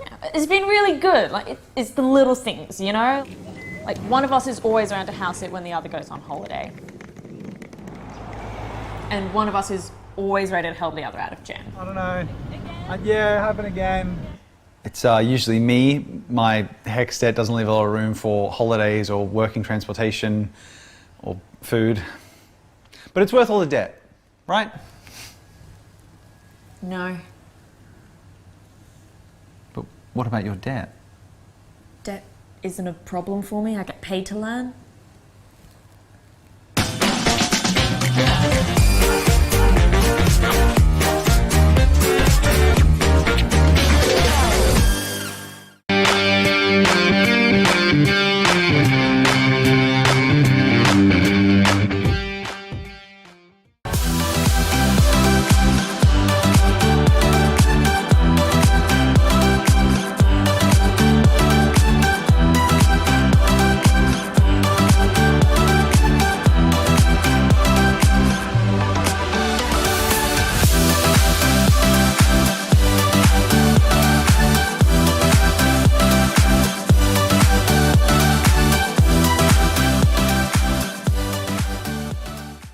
Get a quick and easy low-rate car loan from Police Credit Union today.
We've been housemates for, what, nearly 4 years? Yep. Basically, since I started my uni degree and you got your apprenticeship.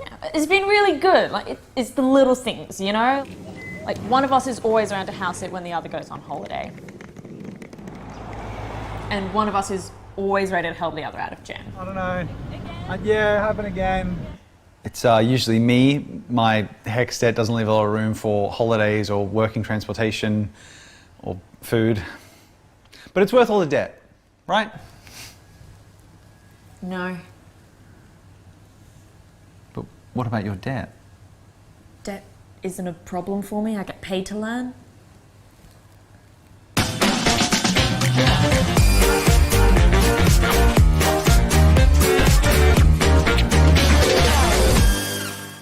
Get a quick and easy low-rate car loan from Police Credit Union today.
current score 1-9-15. It's Payneham Norwood Union who have come down, and they might be potentially about to cause a little bit of an upset.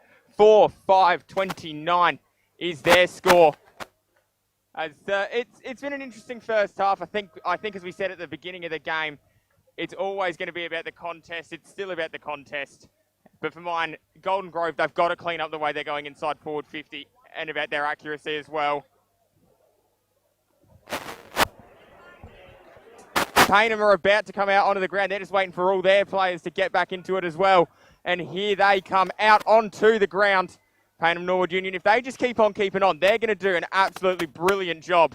Back to you boys in the commentary box. Gold, absolutely sensational. Now, we've got some huge updates. We'll go on this game in just a minute.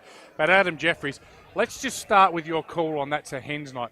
That's not a hens night. I was in the President's Luncheon. Thanks, Golden Grove, for having me. Wasn't invited, but you had me anyway. Chatting to all the Payneham people. So the Payneham A-grade women won the grand final last week. The B-grade lost their grand final. So that's the Payneham girls on what would be a mad Monday, but a silly Saturday. To support the men, yeah. And probably borderline stupid Saturday, just about, with some of the carry-on I'm seeing down there, but good on them for supporting the guys. But let's get on to the serious stuff. We're not going to talk about silly Saturdays and bumper shoots. We're going to talk about the other games that really matter to Division 1 right now, and this is big. So Port District currently leads Sacred Heart by 10 points at half-time. Obviously, the winner plays Glenunga next week in what we would call the second semi, or QF2. But the most important game, I reckon, is just about all at Adelaide Free League Park, this one right here. Who's coming to Div 1? Yes, who is coming to Div 1? I reckon I might have an answer for you, because it's Salisbury North 41, Ross Trevor 7 points. So Salisbury North, when was the last time they were in Division 1? 10 years ago? No, it wouldn't be that long ago. I called a Div 1 game between Payneham and Salisbury North, where Salisbury North knocked Payneham out for the year. That might have been 2016. So that would have been around about the time. They had a few issues, and now the club's in a great spot again, isn't it? Oh, brilliant spot. David Hood, all sorts of wonderful people there. Simon Warner, Luke Harble, the coach. They'll be a real asset to Div 1. So next year, the old dreaded road trip out to Salisbury North will be back on, and they were always very hard to beat out there, weren't they? Oh, they were tough. But they're not there yet, mate. 34 points up, though, on what, obviously it's windy all around Adelaide. A lot of low scores at some of the other grounds I've checked as well. Yep, you've just seen the grandstand. It is outstanding here at Kookaburra Haven. I don't know what to call it. The Kookaburra's Nest at Harpers Field. It's brilliant. But let's look at that first half, where in that quarter, well, it's 4-5 to 1-9, but that quarter, Adam, it was Britain Port. It's Payneham who kicked 4-2. Golden Grove 4 points. They were all over him, but still 6 scoring shots to 4. Just give me the goal kickers and I'll get your thoughts, mate. Josh Glenn, of course, kicked that first goal of the game. The next 4 have been kicked by Payneham. It's been Jed Spence, Joseph Christansig, Brandon Jackson-Martin, and Harry Viney. Yeah, they just came into the game for 10 minutes there, the Payneham forwards, didn't they, Tommy? After really they weren't given any one-on-ones or opportunity. They just kept getting the ball in, and they got the ball in deep, Tommy, and that's what Golden Grove weren't able to do. You know, you can have inside 50s, and I keep the inside 50 count, but if you've got to try and get the ball inside 25 at the top of the square, because that's where things happen, and it's an easier shot for goal. It's very difficult to score outside of that range, and nearly every goal today has come from that range, bar Josh Glenn's long shot in the first quarter. So let's see what happens. This is a big quarter of footy for Golden Grove. No doubt the left of your screen at home is the scoring end. Golden Grove just need to start winning some more contests on their half-forward line. I noted that Templeton was taking McKenzie out of the play, but Templeton's going to have to get busy and take some marks himself and then try and get Pascoe into the game. He's had a bit of a tough first half, but again, they're only 14 points down, Tommy, and Pascoe and co are capable of lighting it up quickly. Big quarter. Mac Haynes was huge in that quarter. Yeah, he was. A couple of intercepts when they were pushing early. Actually, and we've been calling him Mac Daddy. Well, I actually had a Coke with Mac's daddy inside at the President's Luncheon. Super proud of his son and what he was able to do there.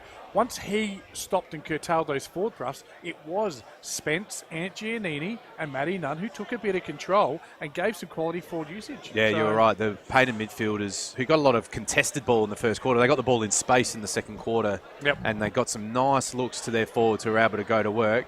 And I like Haynes' game, and you know what he was, Tommy? He was composed when he got the ball. He wasn't rushed. He made sure he used it. They've seen a lot of players today panic with the pressure coming. He did not do that. So big 28 minutes of footy coming up here, Tommy. Quick matchups. We've got Robinson, Pittman, Glenn and Shenton for Golden Grove. For Payneham, Mothersole, Spence, Giannini and Nana. The big boys are in there. Second half Coming here from Harper's Field. First clearance, won by Josh Glenn. Gets his own handball back. Goes long, a lot more direct this half. Cavallaro in front, spills ground level. Gold Grove flying shot from 45. What a start to the Kookaburras. That's Genosa. Jed Banwell with his first and their second. And once again, they get the first goal going that way. And that was in record time. I reckon that might have been about 14 seconds. 14 seconds in. It was Josh Glenn that got the handball to himself and then kicked it out of the centre bounce. So well done to him. 2 disposals at the centre bounce. Great finish by Banwell. Just what his team needed. When you're 1-9 at half time, you have a flying shot 20 seconds into the second half. You want to kick straight. And they're only 8 points down where it feels like it was really Payneham's half. So great start for Golden Grove there. If I'm Payneham, I'm getting a body on Glenn at the stoppage, Tommy. Getting a body, I'd line a forklift next to him and give the boy no space at all. Mother Soul. Robinson comes over the top. This time it should be Nunn. Nunn releases out the back. Sanzo, is it? No, it's Nye. Goes long. Wagner comes with a head of steam. Ground level. Someone needs to be clean, and it's Golden Grove who are clean. Taking the tackle was that man, Aiden Thatcher. The Thatch. Once again, good, consistent footballer, and he has moved on to Wagner. I think Golden Grove are deemed Wagner to be the most dangerous forward. Yep. Moves have been made. Wagner in front, and Thatcher just gets to it, gets a foot to it, and takes 30 metres. Well done, Aiden Thatcher.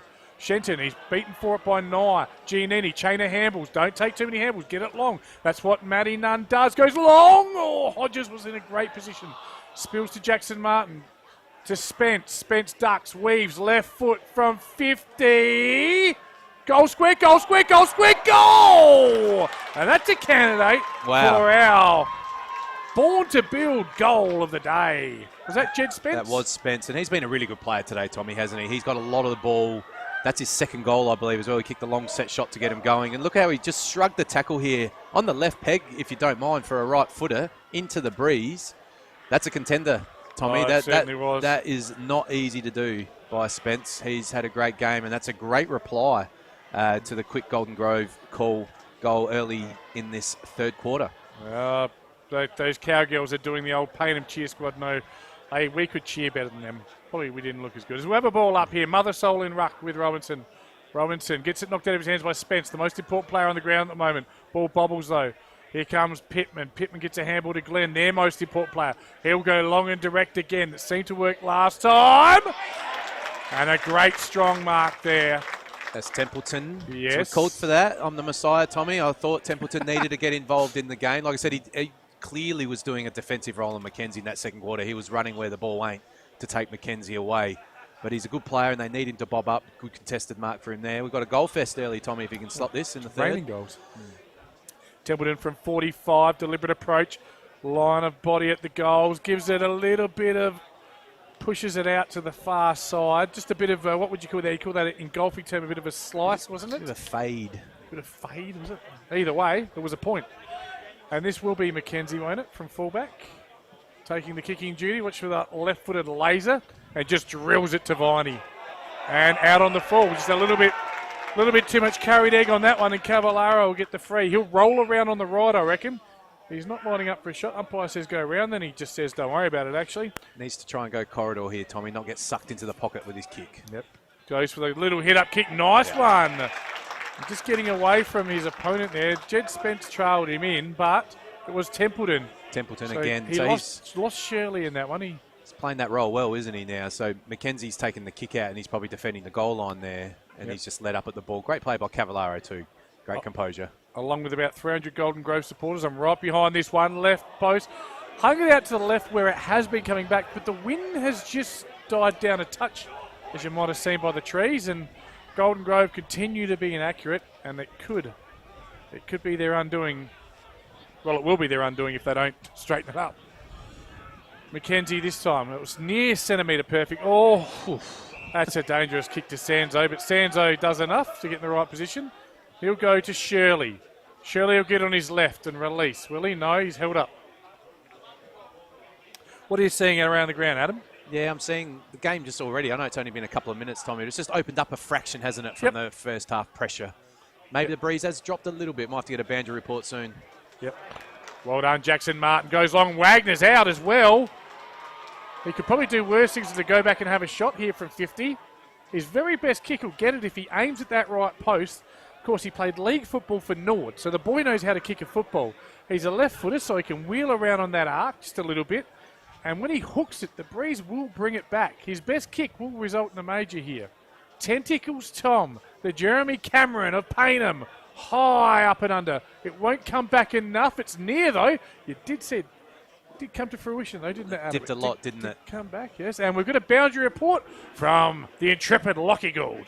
Yeah, you boys were just mentioning that wind there. I mean, it's sort of dropped, but it is still swirling a lot. I can confirm down here at boundary level. Back to you guys. Just one follow-up question, Lockie. There's no chance of the bumper shoots coming out today, is there? No, there's no chance of the bumper shoots. Those clouds are absolutely away. Gone. Beautifully done. Long, quick kick and beautiful kick. Finding.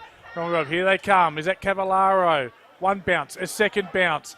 Releases, looks for Pasco. He's out, is he? He's out, is he? He's done enough. Quick kick and he likes it.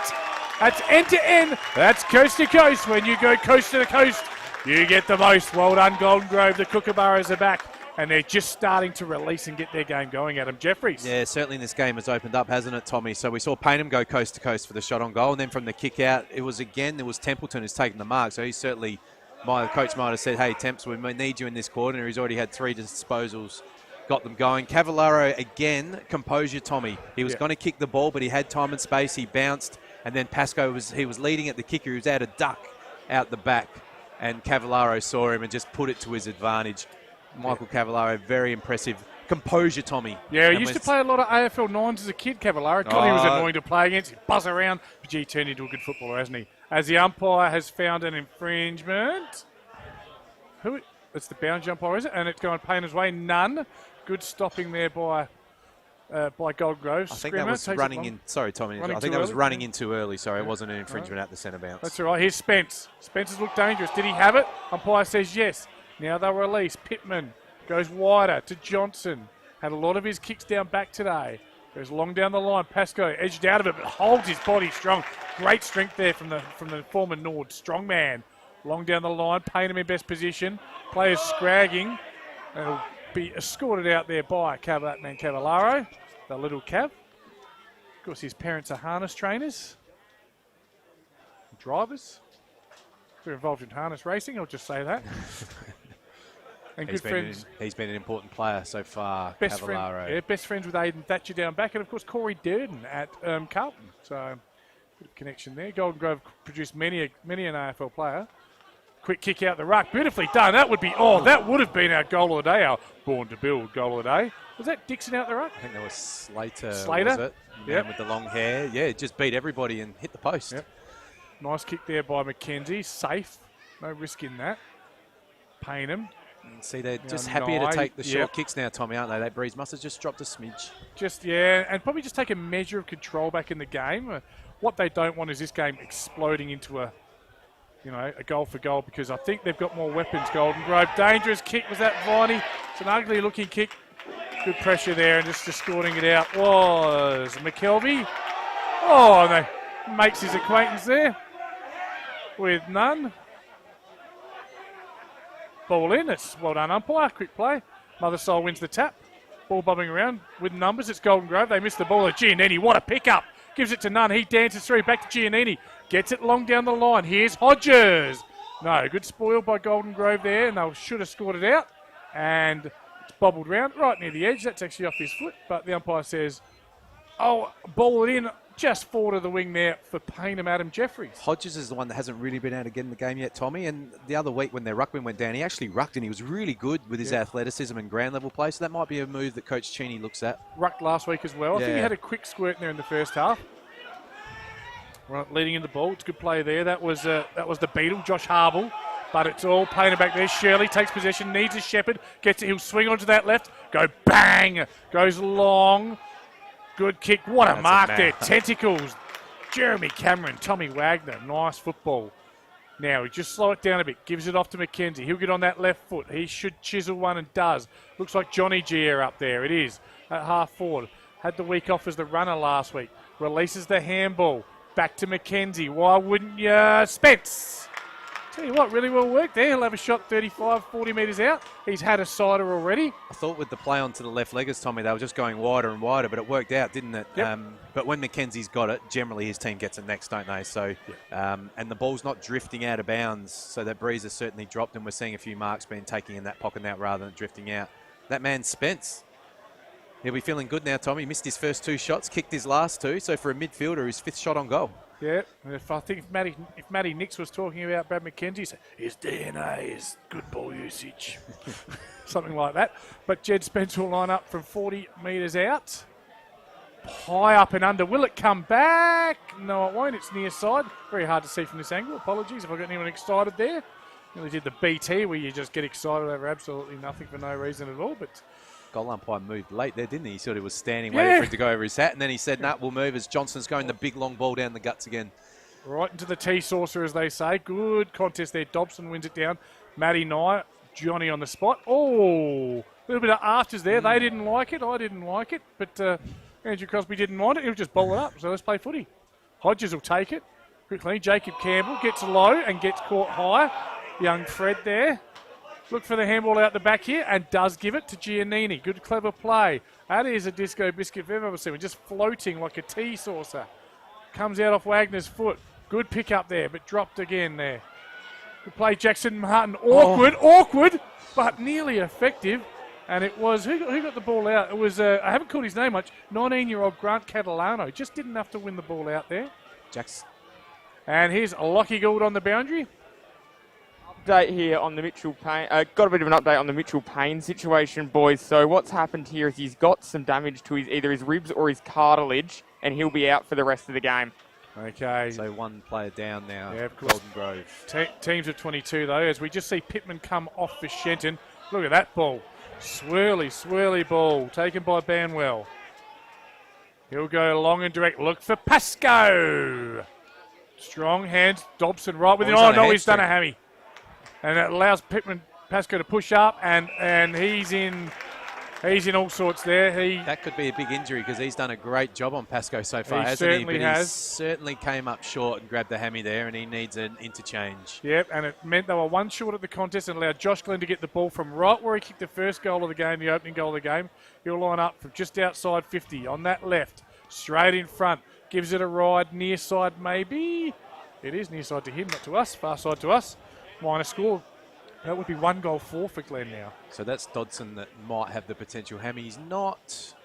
Nah, he's coming off. That's a real shame, and that's a structural piece. No. Oh, good play there by. You kick it to the best player on the team, and will often mark it, but he made some work. You know, when you lose some players, Tommy, you don't want to lose anybody. But when you lose your structural fullback, you've got to change you've got to start flicking the magnets around, don't you? Because you can't leave a young, inexperienced player on Pascoe because he'll torch you. Yep. None in board. They've just worked that out well. Mac Haynes, Mac Daddy. He's a and they chain of possession. They don't want to waste Mackenzie in a pure defensive role, do they? They want him to be a bit freer, not on the last line. So let's see what Coach Cheney does. Viney there just tried to use the body, didn't quite work. Kristancic with the tackle. And they're into the fence, and it's going to be on now. Here they come from everywhere. Oh, dearie me. You can watch the action. I'm not sure we're meant to comment on this. Andrew Crosby's blowing his whistle like someone who blows their whistle a lot, I guess. I've got no metaphor for that one. And just simmers down a bit now. Look, both players had a lot of momentum. They hit the fence. I'm not going to comment on who did what to who. We're just going to have a ball in, and here comes the ball. Great umpiring. No one there to contest the mark. I'm sorry, that's funny to me. Okay, quick tackle, and the heat in this kitchen has just got a little bit warmer, hasn't it, Adam Jeffries? Oh, yes, and I like that umpiring, though. Throw it in. Let's get playing, and they all left, and they followed the ball. Yeah. Now what happens, Tommy, is you've got to put your head over the ball now. The umpire. Yeah, that's where you need to be tough. The umpire's going to pay a free kick. Don't worry about phony tough. Let's be brave. Go get the ball, earn yourself a free kick now. Let's see who does it. Yep. And Glenn pushes his way through, bullocks it through. Don't know how he got that kick out. Defied physics. Leading in the rush to the ball. Quick kick again. This is hot footy now. Leading is the Golden Grove player. That's Harble. He's pushed off the ball, though. Well done by the Payneham player. Gets it long down the line. Here's Tentacles. And a good spoil again from Thatcher. That is one. That's worth its price of admission. Free admission today, nonetheless. But Thatcher versus Wagner, two super footballers. So it looks like Haynes has gone back to Pascoe. Yep. But they lose a bit of drive off half back with that, don't they? Got about a foot on him, though. And I see Jackson Martin's been moved to half back, maybe just to cover for a minute. So that's interesting. I'd love Jackson Martin in the forward line. So and gone to Cavallaro, mate. Sorry to jump in. Surprised at that. I'd be leaving Jackson Martin in the forward line, but Coach Cheney knows better than me. So Jackson Martin's a foot taller than Cavallaro, and we've got Lockie Gould on the boundary. I just saw a little bit of that fire that just went off behind underneath those fences for the Payneham coaching staff. To the Payneham coaching staff, to the Paynham's coaching staff's credit, they were trying to pull their players out. Matty Nunn was heavily involved in that as well. Beautiful, thank you for that, Lockie Gould. As the ball comes to the half-forward line, here is Jackson Martin. Just grabbed. Well, you know, they've let a few of those go. Technically, it was there, but it probably not super consistent with what we've seen today. So, but just a quick one to note, Tommy, as well. In finals time, you get 4 on the interchange bench. So Golden Grove still do have 3 active interchange players, which I always found was a weird rule. Yep. So 3 interchange during the year, 4 in the finals. Campbell with a clean set of hands there, releases the player, and they should get out here. Payneham, good tackle. That's holding the chutney, Payneham. Oh, no, it's not. Well, he took the player on. He was tackled. And he didn't dispose of it. I think John Giannini owes Andrew Crosby a beer. A Han and no car. Cros goes down. Oh, he slipped on his Crosby sweater. In the AFL, you get fined for that. The ruckmen have come into the umpire's space there, Tommy, which is interesting. All an accident, of course. Lucky they haven't been doing it all day. Your turn, Adam. You go. Big 5 minutes coming up here, though, Tommy. There's a lot of spice in this game. Crowd is up and about. 7-point game in an elimination final. And a couple of fierce rivals from the last couple of seasons. Yes. And that is Harble. Harble's come into it in the third quarter. I've liked his quarter so far, giving him some energy, some drive. Somehow, again, Glenn gets it out. He's got quick hands and feet. Leading in the brace to it is McKelvey. Last touch. Yeah, it was last touch. The man they call Squeak. For someone that's come in from the twos, I think, he's actually been pretty good today, McKelvey. He's certainly had some impact, provided some energy, some movement. Probably a day that's a little bit tailor-made for him with his leg speed.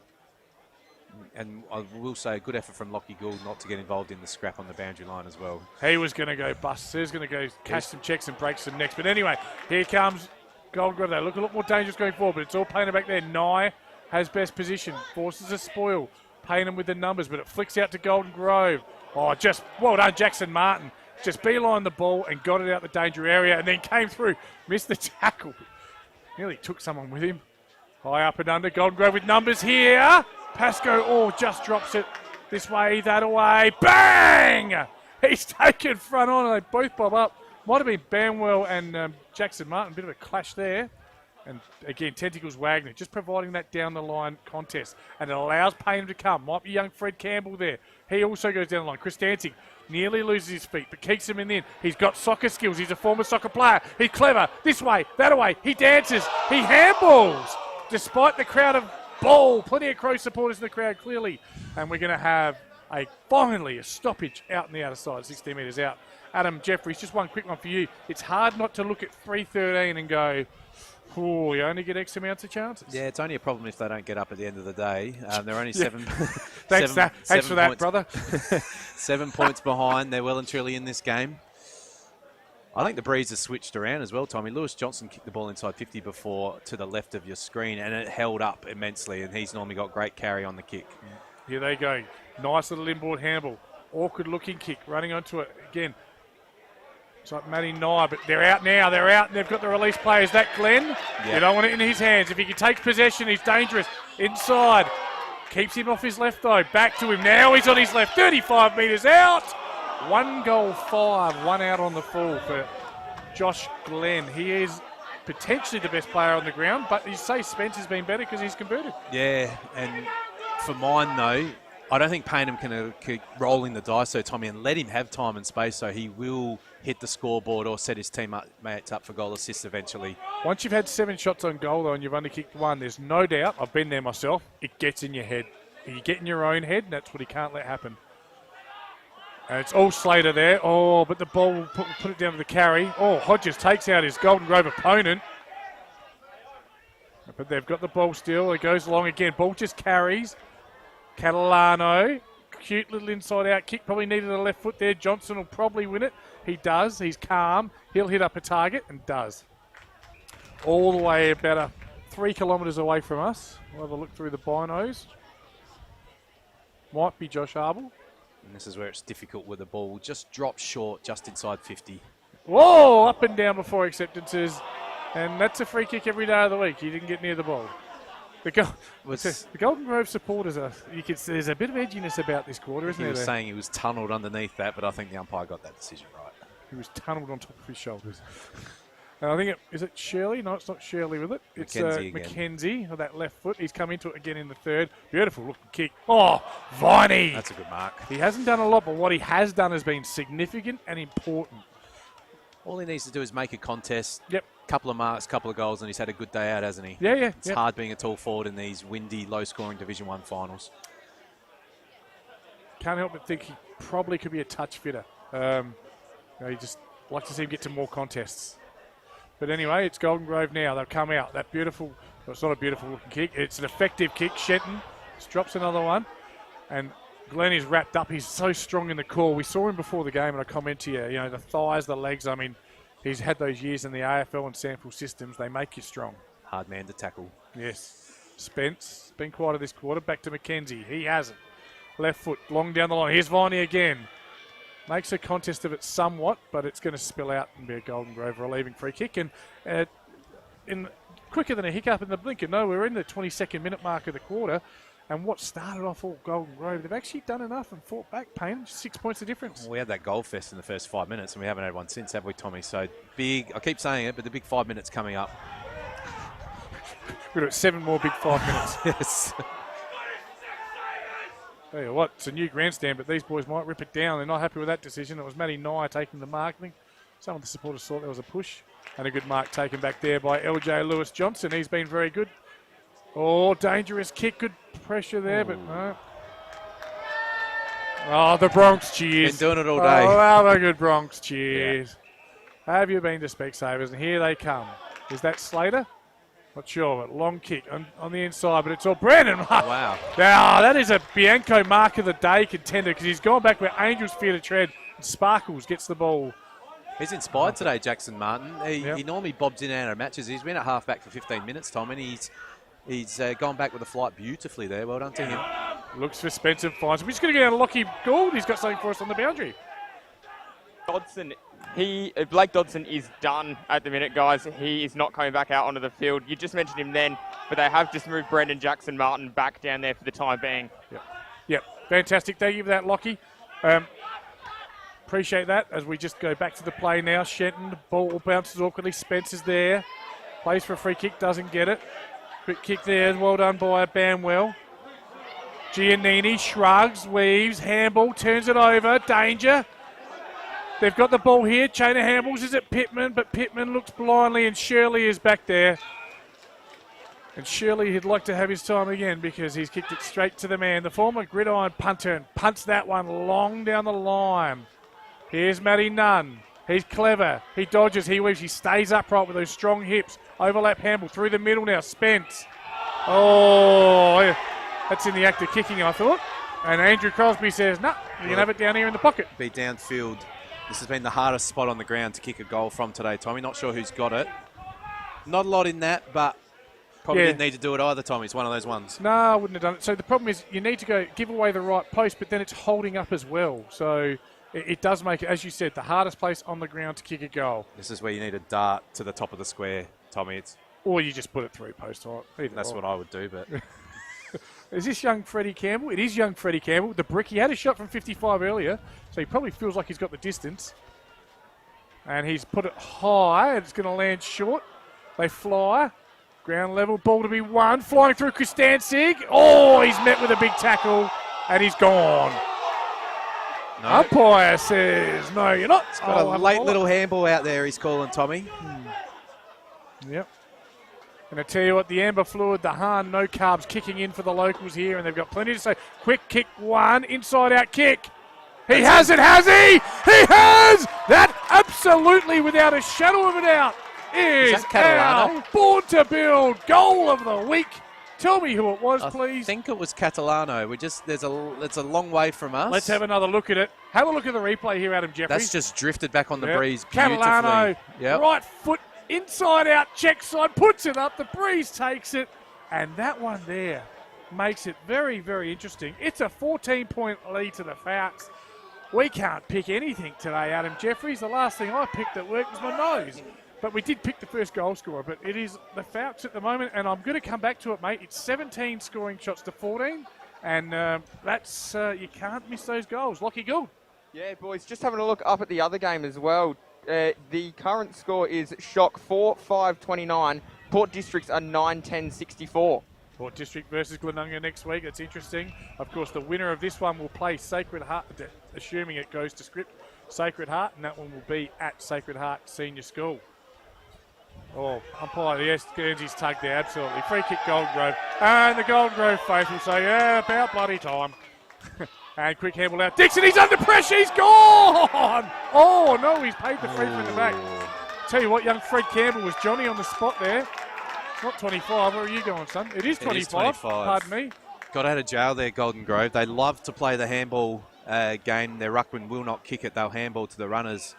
Paid the push rather than the holding the ball. Harball, deliberate kick, looks long. Mackenzie's in best position. Coming out to Glenn. Looks like they've thrown Glenn deep and they've said, we need a goal, we need it now. But we're at the 27-minute mark, Adam Jeffries. There won't be more than a minute to go. It's gone I'm quick. actually going to find out how much you keep. How long to go, Adam? Okay, Shirley goes long and high. How long to go?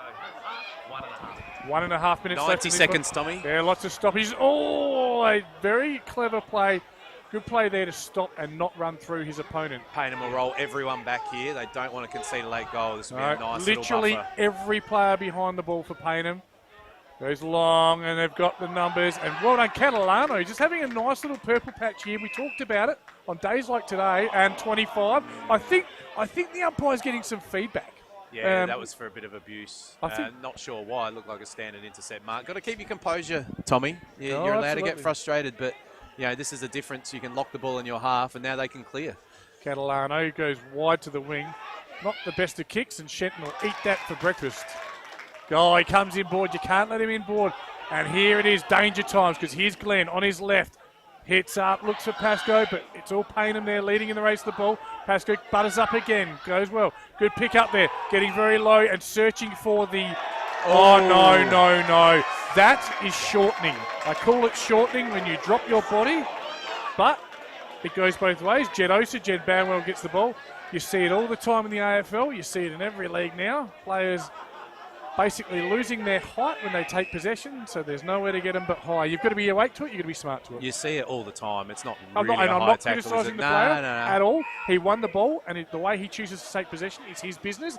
You cannot let anything go high, though. What Banwell needs to do is kick convert, a goal. make them pay. 10 seconds to go, apparently.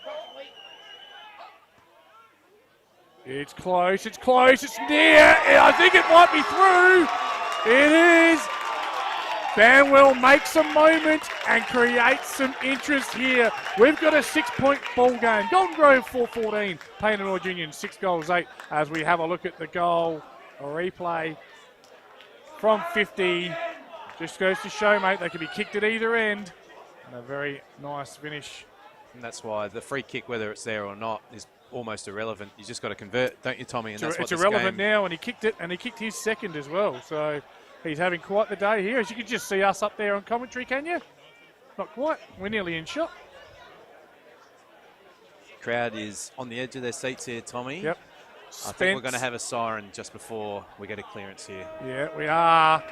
And we're going into the final quarter with a 6-point lead. It is Payneham by 6 points. We think they're coming home with the aid of a little bit of a breeze. Goals can be scored from both ends. We're going to take a commercial break. I'm going to get my breath back because this one is exciting me, Adam Jeffries.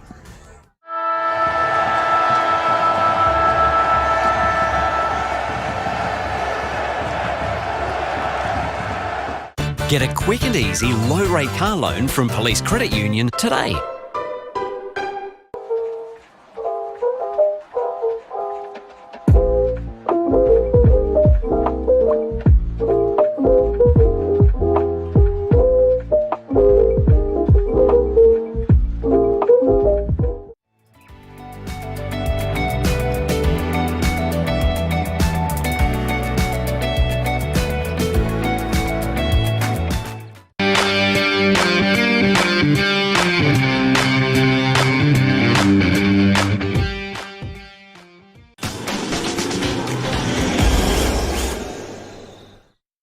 We've been housemates for, what, nearly 4 years? Yep. Basically, since I started my uni degree and you got your apprenticeship. It's been really good. Like, it's the little things, you know? Like, one of us is always around to house it when the other goes on holiday. And one of us is always ready to help the other out of jam. I don't know. Yeah, happen again.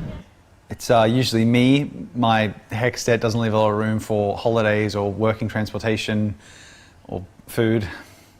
But it's worth all the debt, right? No. But what about your debt? Debt isn't a problem for me. I get paid to learn.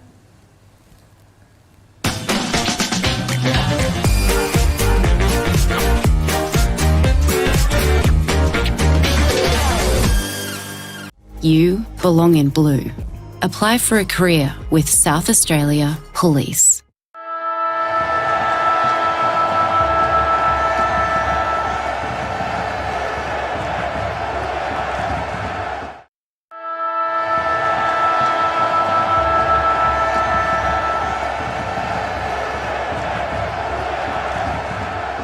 Get a quick and easy low-rate car loan from Police Credit Union today.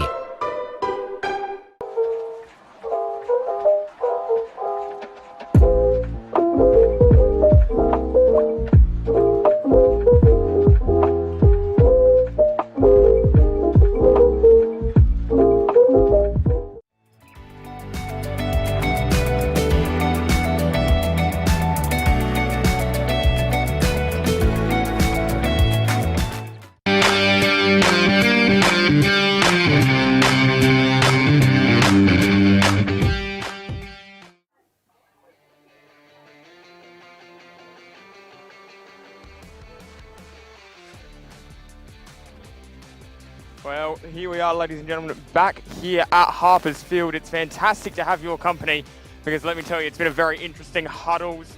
Golden Grove, they're pretty happy, as you would expect. They say they've been excellent. However, they do want a little bit more organisation in their D50. Payneham, on the other hand, they're pretty happy as well. They said that they can win it, but they've got to make Golden Grove accountable too. Beautifully done there, Lockie. Thank you very much. Adam Jeffries, just a few quick ones. Went to the toilet, met a few friends. Apparently we're doing a great job. So they're listening to us whilst being at the game as well, which is nice.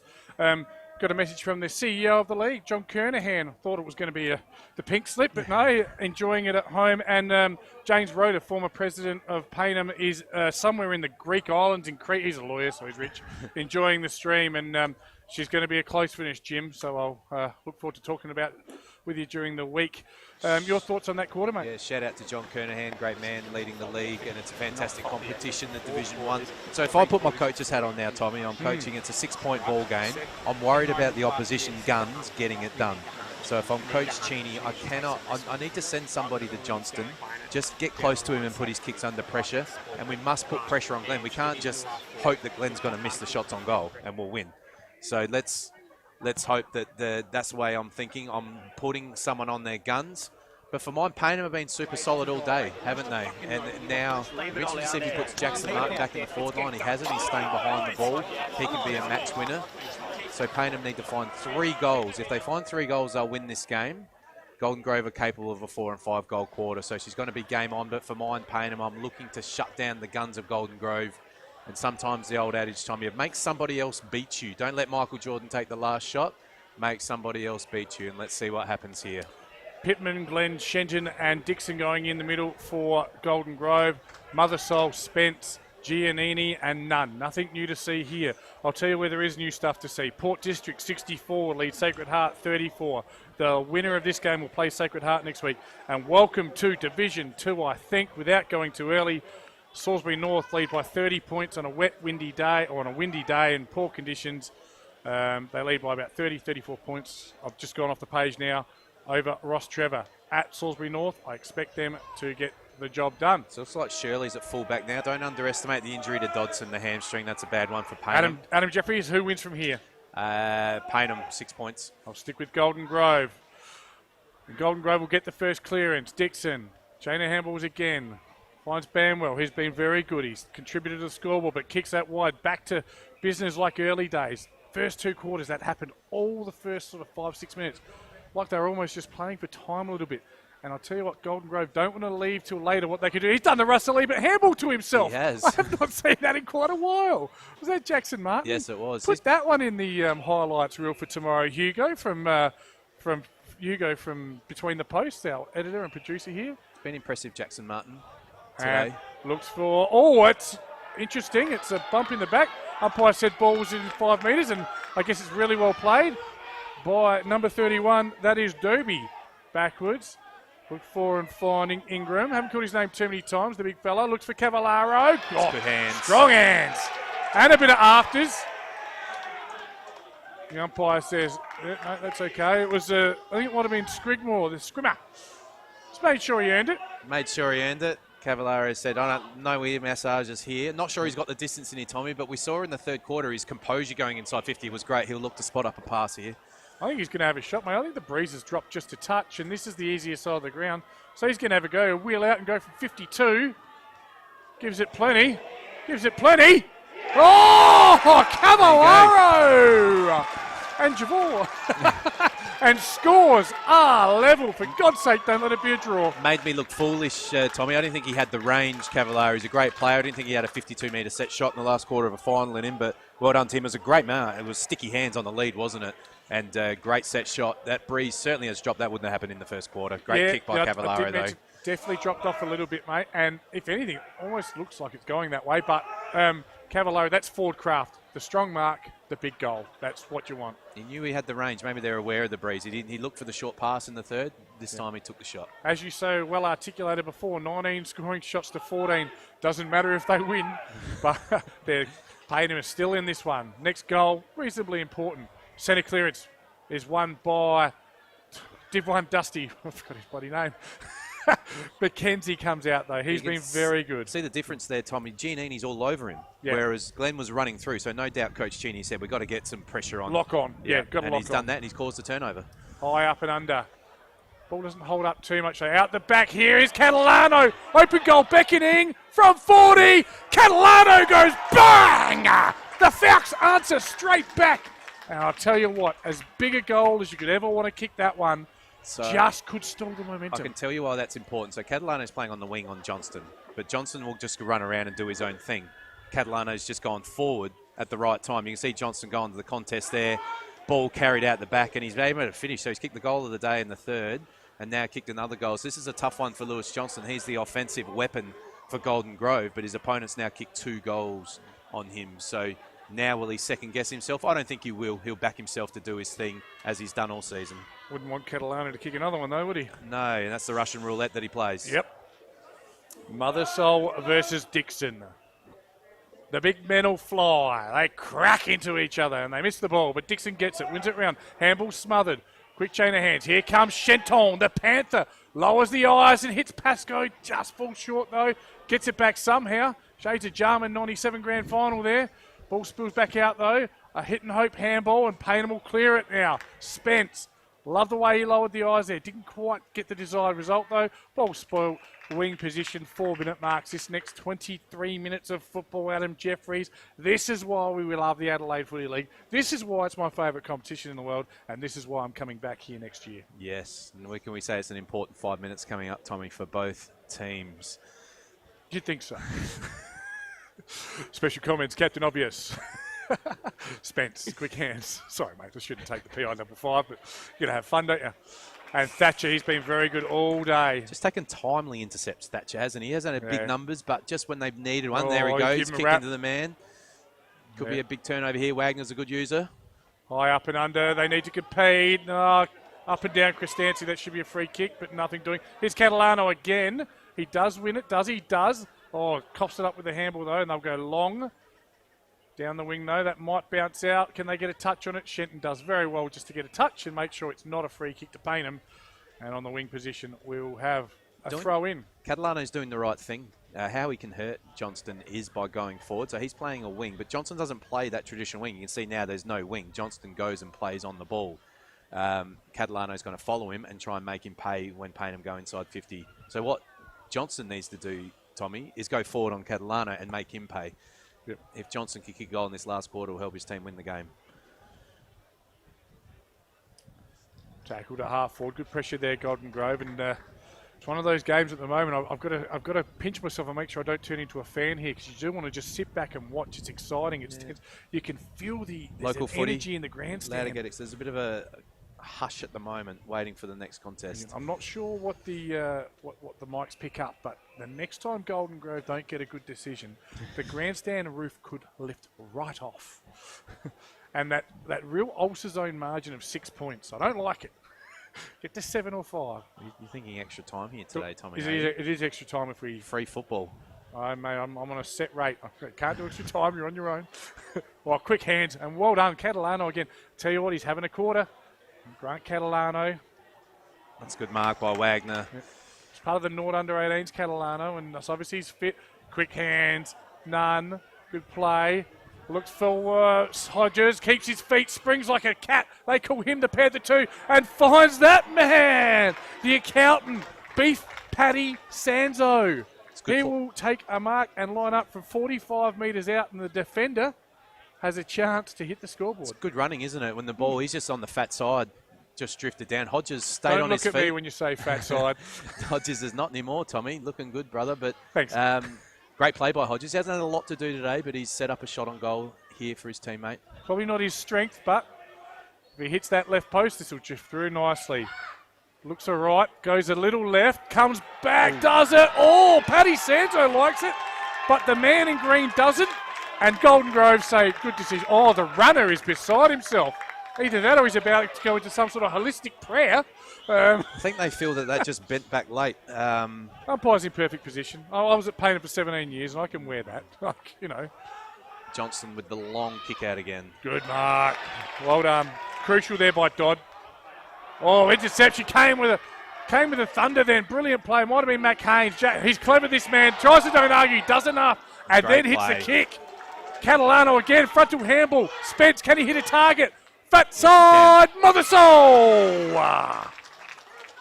Now he's a ruckman having a shot from 45 on the tough side of the ground. It's either going out in the fall or going through. Great play by Jackson Martin, though. That's called composure, Tommy. Yeah, and he's been good down back. I was surprised at the move because I love him as a forward. I think he's slippery and he's a tough matchup. But good coaching by Coach Cheney. He knows his players, and Jackson Martin's been inspired since he's gone to half-back. Here's Mother Soul. He's going to kick from just inside 45. Maybe, is it? Near side it is. And now it's Paynham's turn to have some misses. But it's 8 points. I mean, simple mathematics. Golden Grove must kick 2 goals, or this one is going to be a home elimination final loss and the ultimate revenge for the Div 2 Grand Final. Jackson Martin in best position. He's just, I tell you what, I watched him up forward last week. He looks better behind the ball to me. He goes long, but that should be, and it is. Good mark there is by Golden Grove. They come this side, near side. They find Templeton. He's dropped out of the game a little bit. Had that little purple patch, didn't he, Joff? Now, not so much. Oh, it looks like they're running out of ideas if they're doing that. Obviously, they're going to try for a switch, but Payneham have got a nice structural wall set up. Yeah, you got to take territory. In my opinion, that's just my opinion. You got to take territory, win contest, go again. And Jackson Martin. I'll tell you what, at the moment. So Jackson Martin's 30 metres closer with the and intercept, he's found Tommy. him. Oh, none just for... Now Templeton will take the ground. Yep. Pascoe. Pascoe versus Shirley. Shirley versus Pascoe. Pascoe off the ground. Shirley will lead in the race. He'll swing onto the left if he can take possession. He doesn't. He gives the handball to no one in particular. Ooh. Oh, and that is courageous, strong, brilliant football there. Pascoe socket off the ground, and I think it might have been Paddy Sanzo came through, put the full body smother, brother. They're the things you do in knockout finals. Not everyone dives across a boot during the regular season, but he saved a goal there because Pascoe had the soccer. Jackson Martin again. Yeah. Just trying to follow. I'm not sure it was Sanzo, but that actually hurt him as well. There's Sanzo, so it wasn't Sanzo. Might have been young Giannini potentially, looked like as possibly. A midfielder running down. Great play, so. Wagner in best position, stands in front, does a beautiful pick up there to Pittman. Pittman to Johnson, Johnson to Templeton, tries to shrug and does. Payneham left standing flat-footed there, playing for a free kick. Was the player in the way, McKelvey I think it was. And they'll clear again, here's Giannini, shrugs, he releases. Jackson Martin, possession number 6 in about 6 minutes. Paddy Sanzo, inboard is open and they're clear. Here's Nunn. He needs to hit up the hit-up kick. He does. Viney, he's got a one-on-one and that's that man, Chris Danson. Tick lead, here he comes. Oh, big man, thinky, big man, make mistake. He does get it back and looks for not Catalano, it's Chris Danzig. But good contest down there. It's a one-on-one, now it's a two-on-two. We might have a ball up, will we? As they stack on. He's swarming. He's swarming. Oh. So I don't understand why Viney's not rolling and going to Chris Danzig one-on-one. That's, you set the play up for that. All he's done is wait, and then gone wide. The other comment I'll make here, Tommy, as well, I'm just putting my coach's hat on. Lewis Johnston looks like he's saving the game for Golden Grove right now. I'd be tempted to put him at half forward and win the game for your team. Yep. Here's Viney. Good spoil there. Ground level. Quick kick. No, touched. Oh, Hugo, the producer, went up then. It was Wagner, I think, with the flying shot. And we've seen two great smothers, and that's what you get in big finals. But with each second, each minute, Payneham get closer and closer, and they lead by. I think Johnson's got the licence to do what he needs to do, but I feel like he's kicked it straight to Jackson Martin again, which is an uncharacteristic turnover from him. But they're just lacking a winner at half forward right now, aren't they, Tommy? They just they can't get through that half forward position and clear the ball. Wagner nearly ground level. Taj Rahui, and again it just kicked out of play, and it'll be a free kick. No, it's touched right where Payneham wanted. Now look, someone needs to go stand next to Jackson Martin. He's taken 4 marks this quarter, and they've been crucial marks. And at the moment, they've got 1, 2, and someone now is going to stand next to him. But they've got one loose behind the ball, Payneham. Absolutely coaching masterclass from Jeremy Cheney at the moment. Credit where it's due. And kicking against that breeze in the first quarter, well, when it backfires, you look very, very silly. When it works, it looks ingenious. Yeah, credit to Jackson Martin as well. When the coaches make the move, you always look like a genius, but it's up to the player to perform the role, and he's been fantastic. Dangerous spot here at the top of the square. Oh, player pushed off. Good body work by Thatcher. Yeah, well, the body work was fine, but I get nervous around umpires. Catalano just tries to keep it in play down Payneham, then get it locked down there. Shenton dances over the line, gives to Cavallaro. So if I'm Coach Cheney as well, and I see Lewis Johnston at full back on Harry Viney right now, I'm happy with that, right? Like that's what I want. I'm not nervous about him back there. So sometimes you've got to think, what does the opposition coach not want? They've just changed up and they've just gone to Ingram. Ingram's now gone to Viney. And it's going to go that direction. Wagner's in front, strong. Might have been an arm chop, wasn't. Pressure's on again. They've got to run, they've got to break. They need one here. You feel like whoever gets the next one's going to probably win this game. Here comes Chris Danzig. They say, come on, Joey, not quite. I feel like if Golden Grove get the next one, they'll have the momentum to kick the final one to win the game. Yeah, I agree, but Payneham are pressing here, and I can't see Golden Grove kicking 3, Tommy, so they're holding firm here. Chris Danzig's got some power, hasn't he? A fend off and a snap from 40 there, just missed. Asking him to kick 3 inside 12 minutes when they've kicked 5 in 3.5 quarters, probably unlikely. So where are they going to go here? Long and strong down the middle again. But Giannini. Good contest. Oh, apologies for the, if you can hear any language that comes through on the monitors, it's not us. Little filth, flyer and filth. Jed Spencer's had his final rest. He'll come on and he'll ignite them now. Yep.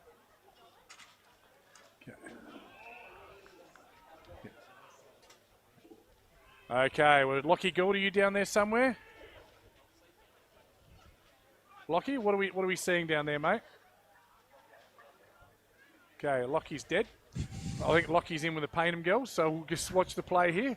And you are? What are you seeing down there, Lockie? Sorry, boys. I was just wrapped up in a bit of a conversation. Just some interesting things to take note of. Matt Haynes going into the middle, and Mothersoul's just been told the one they can't allow is him to tap behind and allow Golden Grove just go running straight through. Absolutely brilliant insight there. Come up here and get the Archies for the best on ground, please. Will do.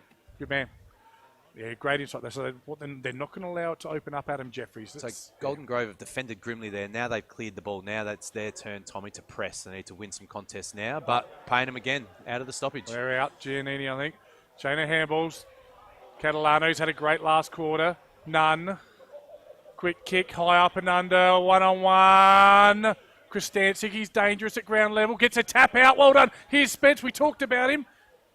Wagner, measured, beautiful kick, finds Rahui. Now, Rahui hasn't had a big day or by any stretch of the imagination. But now he's going to line up from 40 to 42 metres out. And if he can kick this, I'll tell you what, I think Payneham are going to week 2 of the finals. Impressed by Wagner's composure just to take that little 15-metre kick backwards.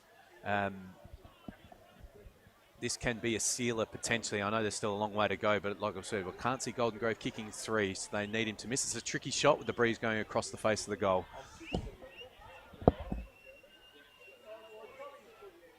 He's set it up, and it's through. That is a big goal for Payneham, who've been pressing all quarter.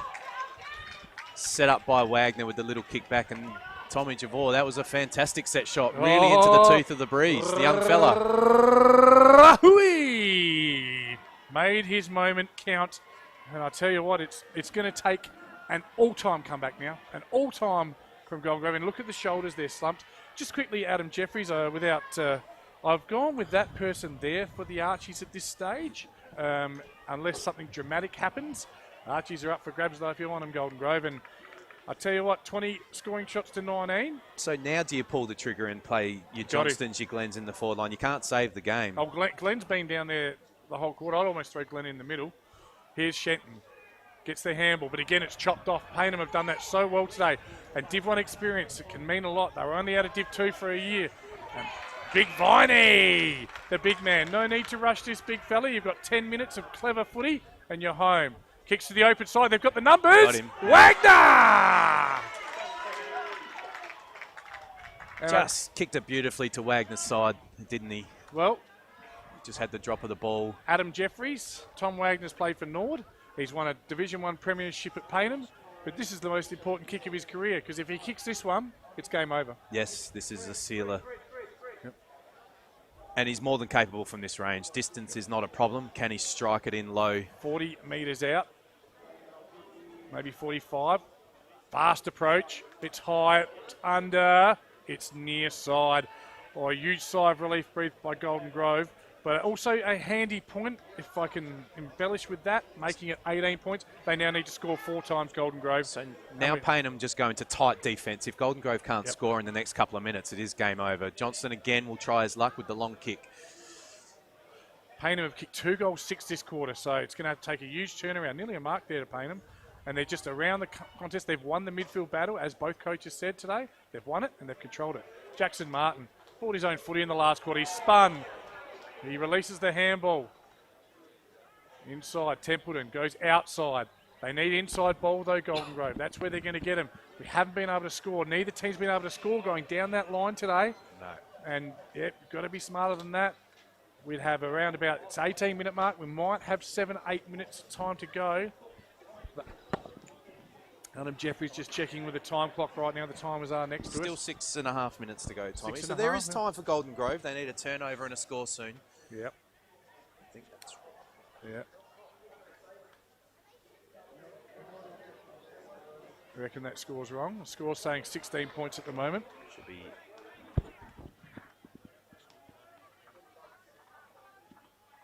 Payneham kicked the last point, not Golden Grove. Yeah. Here we go, Glenn's got it. Goes inside 50. Can Slater impose himself in the game, Tommy? Time will tell. Comes out clearing kick by Payneham again. We just got our production crew checking the score here because that could be crucial as we enter the 20th minute of the final quarter.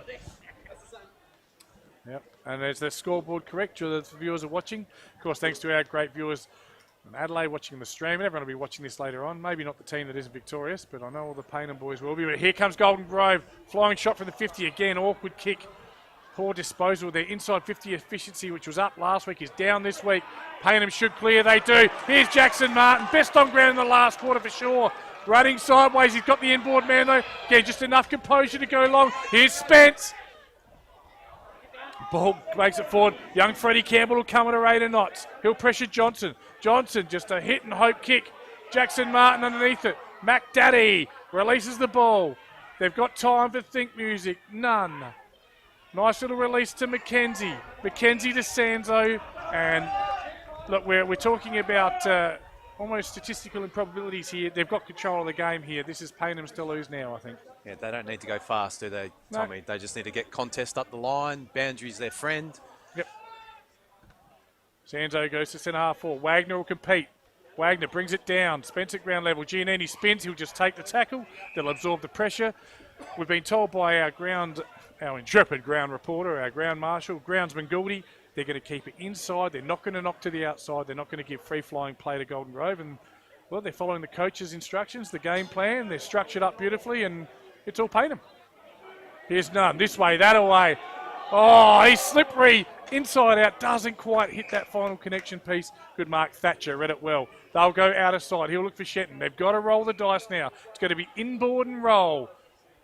Fakes one way. Goes the other. Long down the line. Coming across, creating a contest. Good play by the Payneham player. And a bit of support there. It's a 3-on-2. Jackson Martin. It's got to be touch number 12 in the final quarter, doesn't it, Adam Jeffries? He's been ultra impressive, Tommy. Payneham structures are just able to get that breather at half forward each time. As you said, they don't need to go fast now. No, the defenders can structure up behind the ball. Viney taking his time. They just need to contest the top of the square. 4 minutes to go here. And a big mark by Golden Grove. So they need a goal in the next minute, Tommy, if they're any chance. They They need just to got to coast go. the coast, but Hodges is set up behind the ball. If he goes long, it's all Hodges. So he takes the game on. Good play. And kicks it to Hodges. 3-on-2, and the numbers will win. And McKenzie, oh, danger, danger. Here's Glenn. Glenn's got to roll on the left. Roll on the left, Glenn. He gives the hands. They're looking for overlap. Here's Horskins. Horskins to Glenn. Glenn on the left. Looks for, finds Banwell. He's been good. They need to find one here. That's Hodges, though. Goes over his head. Here's Pascoe. He'll swing. He'll shoot. Is it game on? It is! Golden Grove kicked the goal they need at the 22-minute mark. Pascoe kicks the major. That is his. Second goal for Pascoe, I think, after he got the one over the back. Yes. So, Tommy, we've got 3 minutes and 15. So this is what you call the big centre bounce. And this is where you practice and talk through your line groups.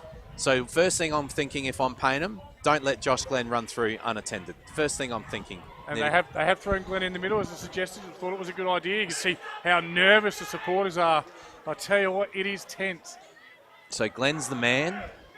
He's got to be the hit too, doesn't he? Yeah. And who's going to go to him? Giannini? Giannini should go to him, and he's just got to stay goal side. If he's going to get it, he can't be goal side of him. So it's a big centre bounce here. If Golden Grove can score again, Payneham will have some numbers back here. There's still 3 minutes, two goals. Shepherd and Pittman in the middle to block for him, and Glenn will get it, will he? He's at ground level. Pressure, pressure. And they're out. Shenton's out. Shenton will release. He does. Banwell is it. Harble it is. The Beetle goes long. They need a mark. I'll tell you what, they kick goal here to be Paddock Stations. This is a ridiculously good game of footy. Player taken off the ball. Tackle. And I'll tell you what, it's tense. 23.5 minutes to go. Inside 3 minutes. It's Payneham by 10 points. And we go down to Lockie Gould on the boundary. Sense up there, boys. Try being down here. It is absolutely fever pitch on both benches. Comes out. McKenzie on the left to go along down the line. It's a 2-on-1 though. Best position. Well done, halving the contest and taking the tackle. Absolutely brilliant football there by the Payneham player. Sometimes it's not about how many touches you get, but about how hard you compete. So 2.5 minutes. 2.5 minutes is the call. Desperate defending here from Payneham. Here comes Viney. Viney must compete. It's a 2-on-3. Christanzi takes the ball. Will he get it out? He will get it out. Viney's forward to the ball if they can just get it to him. Oh, the four Golden Grove players swarm. It's still in. Catalano's got it. They've got players for the ball if they can get clean possession. Takes the tackle. Oh, I tell you what. This one's tight. Once the ball hit the ground, Golden Grove had 4 players and they just went out to clear the ball. Great pressure by Payneham. Hodges makes a late entry. Where's Spence? There's Catalano. Catalano just getting his hands on the ball, allowing himself to be tackled. I'm out off my seat, Adam Jeffries. How are you so cool? This is ridiculously tense. Third man up, smart move by Golden Grove, but nobody running onto it. None again. Set your watch by him. There's Minavini in best position. Ground level, Taj Rahui. They need some magic. They need one more dose of Rahui magic. It's not going to come. Minavini will chase. Long down the line. Not the best side to attack from, though. Can they get a stoppage? There's Glenn out there. Don't let him out. He is out. He goes on the left. Here's Pascoe. 55 out. He's got a player out. All on his own. He's going to run into open goal. Holy goodness, we've got a game here at Harpersfield. Strap yourself in. Oh, I've just about blown myself up there. We've got a 4-point ball game. Oh, all right, there is 1 minute and 7 seconds to go out there as well. Oh, I think I blew the monitors then. Apologies to Hugo. But my God. Oh. Now, All right, so what do we got here, Tommy? You got to get your best players at the centre bounce. You got to win the clearance. And Payneham have got to get numbers back if Golden Grove do win it. So Payneham want the ball in tight. Golden Grove want the ball out in space. I hope the filming footy Dartfish crew, Adam Jeffries, Tommy Jamal, like you're doing this justice, because this is a classic. What a game at Harpers Field. They do battle. Hodges in ruck, wins the tap. Glenn takes possession, squirts out the handball. Here's the clearance with Shenton. They need a mark. Tacking the ball at full throttle. Well done there. Who was that? Number 12, Wagner. He's gone behind the ball. He's got a long way down. It'll be last touch. But look how much ground he's made. 60 minutes. They keep it in. They're out. Payneham are out if they get it forward. Campbell. Oh, big spoil, but it's right where Payneham want it. Adam Jeffries, we need to know how long to go. Oh, my God. I haven't seen this sort of excitement since the birth of my daughter. It's at the wrong end for Golden Grove. 42 seconds to go, Tommy Javor. 42 seconds. They need to take it the length of the field. Payneham set up behind the ball. Everyone's manned up. It's hard, Tommy, but you've got to try and get some numbers away from the ball if you can, if you're Golden Grove. You don't want a repeat bounce. Payneham take possession. They won't let it out here. Essentially, Payneham just need one clean kick and a mark, and they've won the game. Golden Grove must win a stoppage and must get it into open space. What Payneham want is 2 ball ups, Tommy. Golden Grove just have to keep the ball alive and in space. Third man up. Here's Spence. Spence needs to win the ball. As Rahui takes the ball, takes the tackle. Could any player just, even there, it's Golden Grove, you almost don't want to tackle the player. You need to let the ball be in motion. They get the touch. They get the touch they need. But again, out. He'll go to the pocket. This could be the ball game. It is the ball game. The Falcons have done it.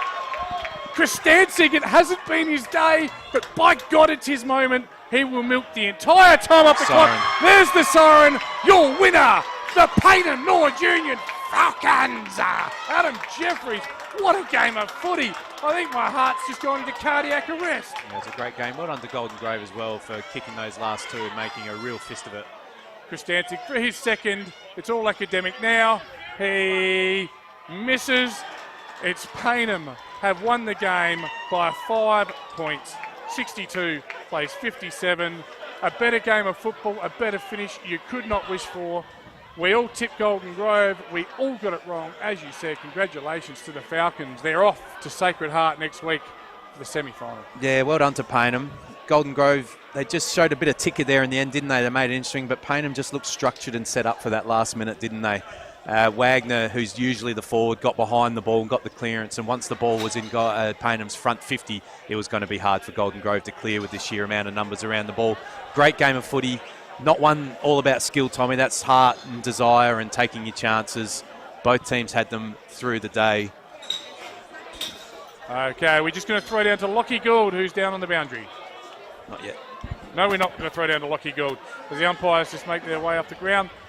What an intense game of football. I'll tell you what, I'm just going to quickly give the goal scorers for Payneham: Spence and Catalano and Kristancic with 2, Jackson, Martin and Viney with 1, whilst for Golden Grove, Pascoe and Banwell with 2, Cavallaro, McKelvey and Glenn with 1. Tough one for Golden Grove, isn't it, Tommy? You know, the Division 2 premiers by a big margin, and then 3 times this year Payneham have beaten them in the top flight. Okay, it is time. Yep, we are going with that one there. Yep, we're just getting some messages out to Lockie Gould, who's going to have our best on ground, selected by us, Adam Jeffries, so you know it's a good selection as well. But yeah, I'll tell you what, I'm still struggling to get my breath back from that one. As I said, I hope for filming footy, Dartfish in the Adelaide Footy League, we did it justice, because whether I'm a commentator, but as a footy fan, that was intense. It was intense. It was a great game of footy, and everyone here is richer for the experience. Great atmosphere here at the ground, big crowd in the grandstand. The Payneham girls on their silly Saturday certainly created some great atmosphere. On the heading in the today. rooms, just to give a bit of feedback to the boys as well, because of course they won the flag. So, but yeah, tough one for Golden Grove. You always feel for the elimination final loser. It's not a nice feeling. Like I said, they didn't play their best football today, did they, Tommy? They just didn't take some chances early in the game. Always capable of a late flurry, kicked 2 quick goals, and she was on. but Payneham just played that last minute perfectly. They had someone on Glenn at the centre bounce, Tommy. They had Wagner spare behind the ball, and then they got the numbers around the ball in he the forward looked the 50. most dangerous player on the ground, but ultimately he wasn't. Okay, we're going to throw down to Lockie Gould in just a moment. He has, of course, got our best on ground winner with the Archie songs. Go for it, ground boy.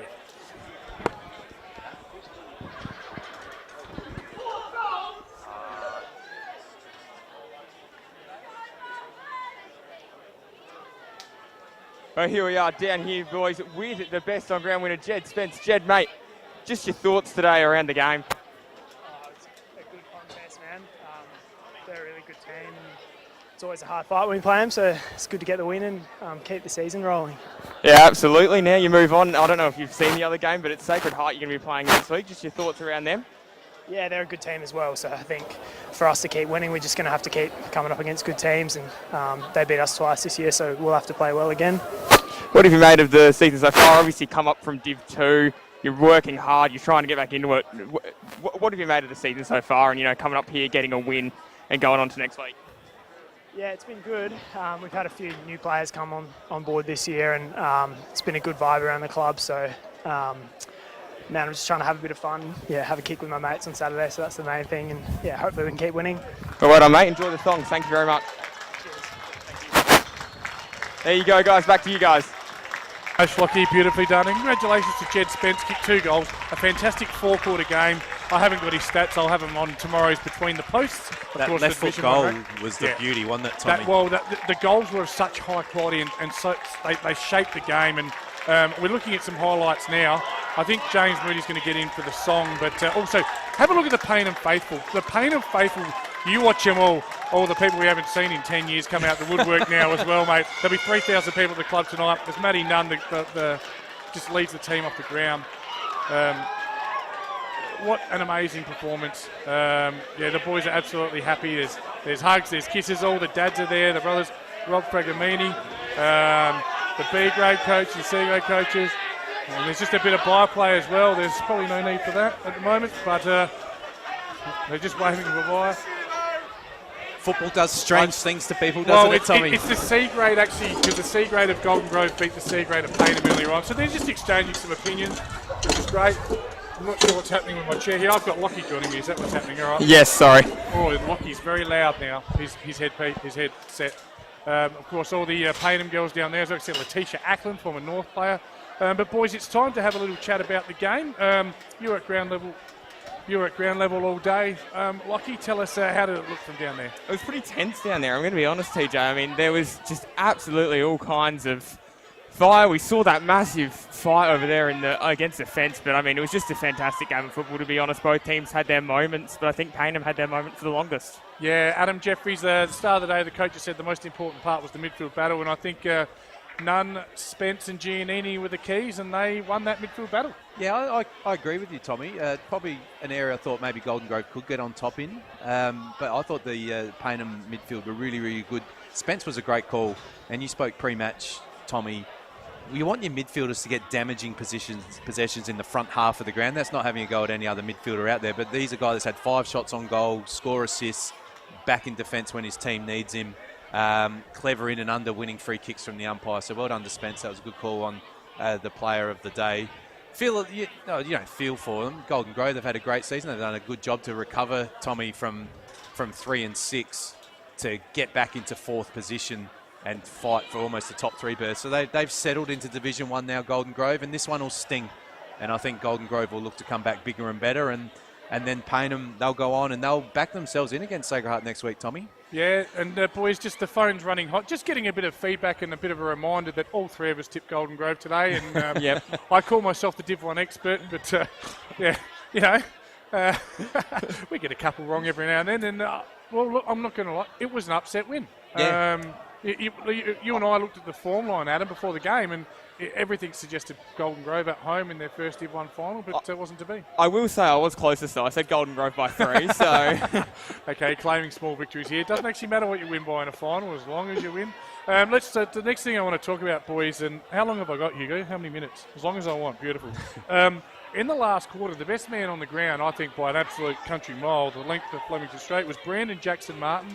6 marks. I had him down for about 13 possessions. I wasn't actually counting him. But he was nothing short of sensational. What are your thoughts on his last quarter there, Lockie? Yeah, I thought he was absolutely brilliant. Certainly from down on ground level, he was controlling it behind the footy. He was issuing instructions, and then he was just able to grab the ball when it was his turn to go. And when he went, he was fantastic. Picked the right option just about every single time. Yeah. Now the statistical saber-tooth, Adam Jeffries. I guess I just want to hear from you. Pleasure to call with you again, mate. It's great to be back in the stream team. But better players from Payneham for you. Yeah, I was impressed with Wagner. Obviously, Spence was a clear standout for mine. Nunn gets a lot of disposals in and under, not always in the forward half of the ground, but he was fantastic with his composure and leadership. Jackson Martin, we called it when the injury happened to Dodson, wasn't it? And Coach Cheney had to restructure the team. He chose Jackson Martin to go from the forward line to the back line, and I probably at the time thought, oh no, I like Jackson Martin in the forward line, but his play across half-back was sensational, so well done to Coach Cheney on that move. That really worked in Paynham's favour. He was able to intercept, and Golden Grove probably weren't ready for that and didn't go and man him up, and he was able to intercept all day. So many good players through the middle of the ground, and up forward, their forwards took their chances, and not big goal scorers, Tommy, but they looked dangerous, the Payneham forwards, didn't they? I thought it looked better with Viney up the ground, Wagner up the ground, and Kristanzik, who's played that little mini full forward role over the last month of the season. They looked pretty dangerous, didn't they? So well done to Payneham. Yeah, and the difference between what the Payneham we saw last week and this week, Lockie, having Brad McKenzie behind the ball, that left foot, he's an architect. He was absolutely brilliant back there today. Yeah, he was. He was fantastic. He set up a lot of their play, but I mean, I think a little bit as well, playing Glenunga, you get a little bit in your own head sometimes just over how good they are. So maybe coming over here, I mean, it's a long, long way to travel to come and play Golden Grove, especially coming from Payneham. But I mean, I think they were absolutely flawless. 25 minutes, mate. You should play some country footy. How far is Pad's away, mate? I used to drive to Penola on Saturday morning. Let's stay on the game, though. No, but I hear what you say for a local game. Yeah, absolutely. Yes, we're on that camera right there. Got him. Hello, camera. But let's just quickly, better players for Golden Grove. And they must be commended on a tremendous first Division 1 season. They've been in the finals. They were 3-6, as you mentioned, Adam, and their back half of the year was fantastic. Maybe everyone thought they would win. Maybe they got in their own heads, but they missed their chances today. On another day, they could have won. But better players. We'll start with you, Lockie. Whose game did you like? For the Kookaburras, I'm going to be honest. I thought a lot of the boys played really, really well. I thought Cameron Shenton had great games. I thought Lenny Pascoe was involved. Joshua Glenn, we saw him unload a bullet up there. 1 goal, 5 today. Yep. So potentially again, though, as the story of the day goes, he missed his chances. Yep. And we're probably in a better spot up here, Joff, but I thought down back, Aidan Thatcher probably led the way for their defence. Just took timely intercept marks, didn't he? Not big numbers, but he's rock solid. Glenn was spectacular for mine. His work around the ground, his work at the clearances, centre clearances,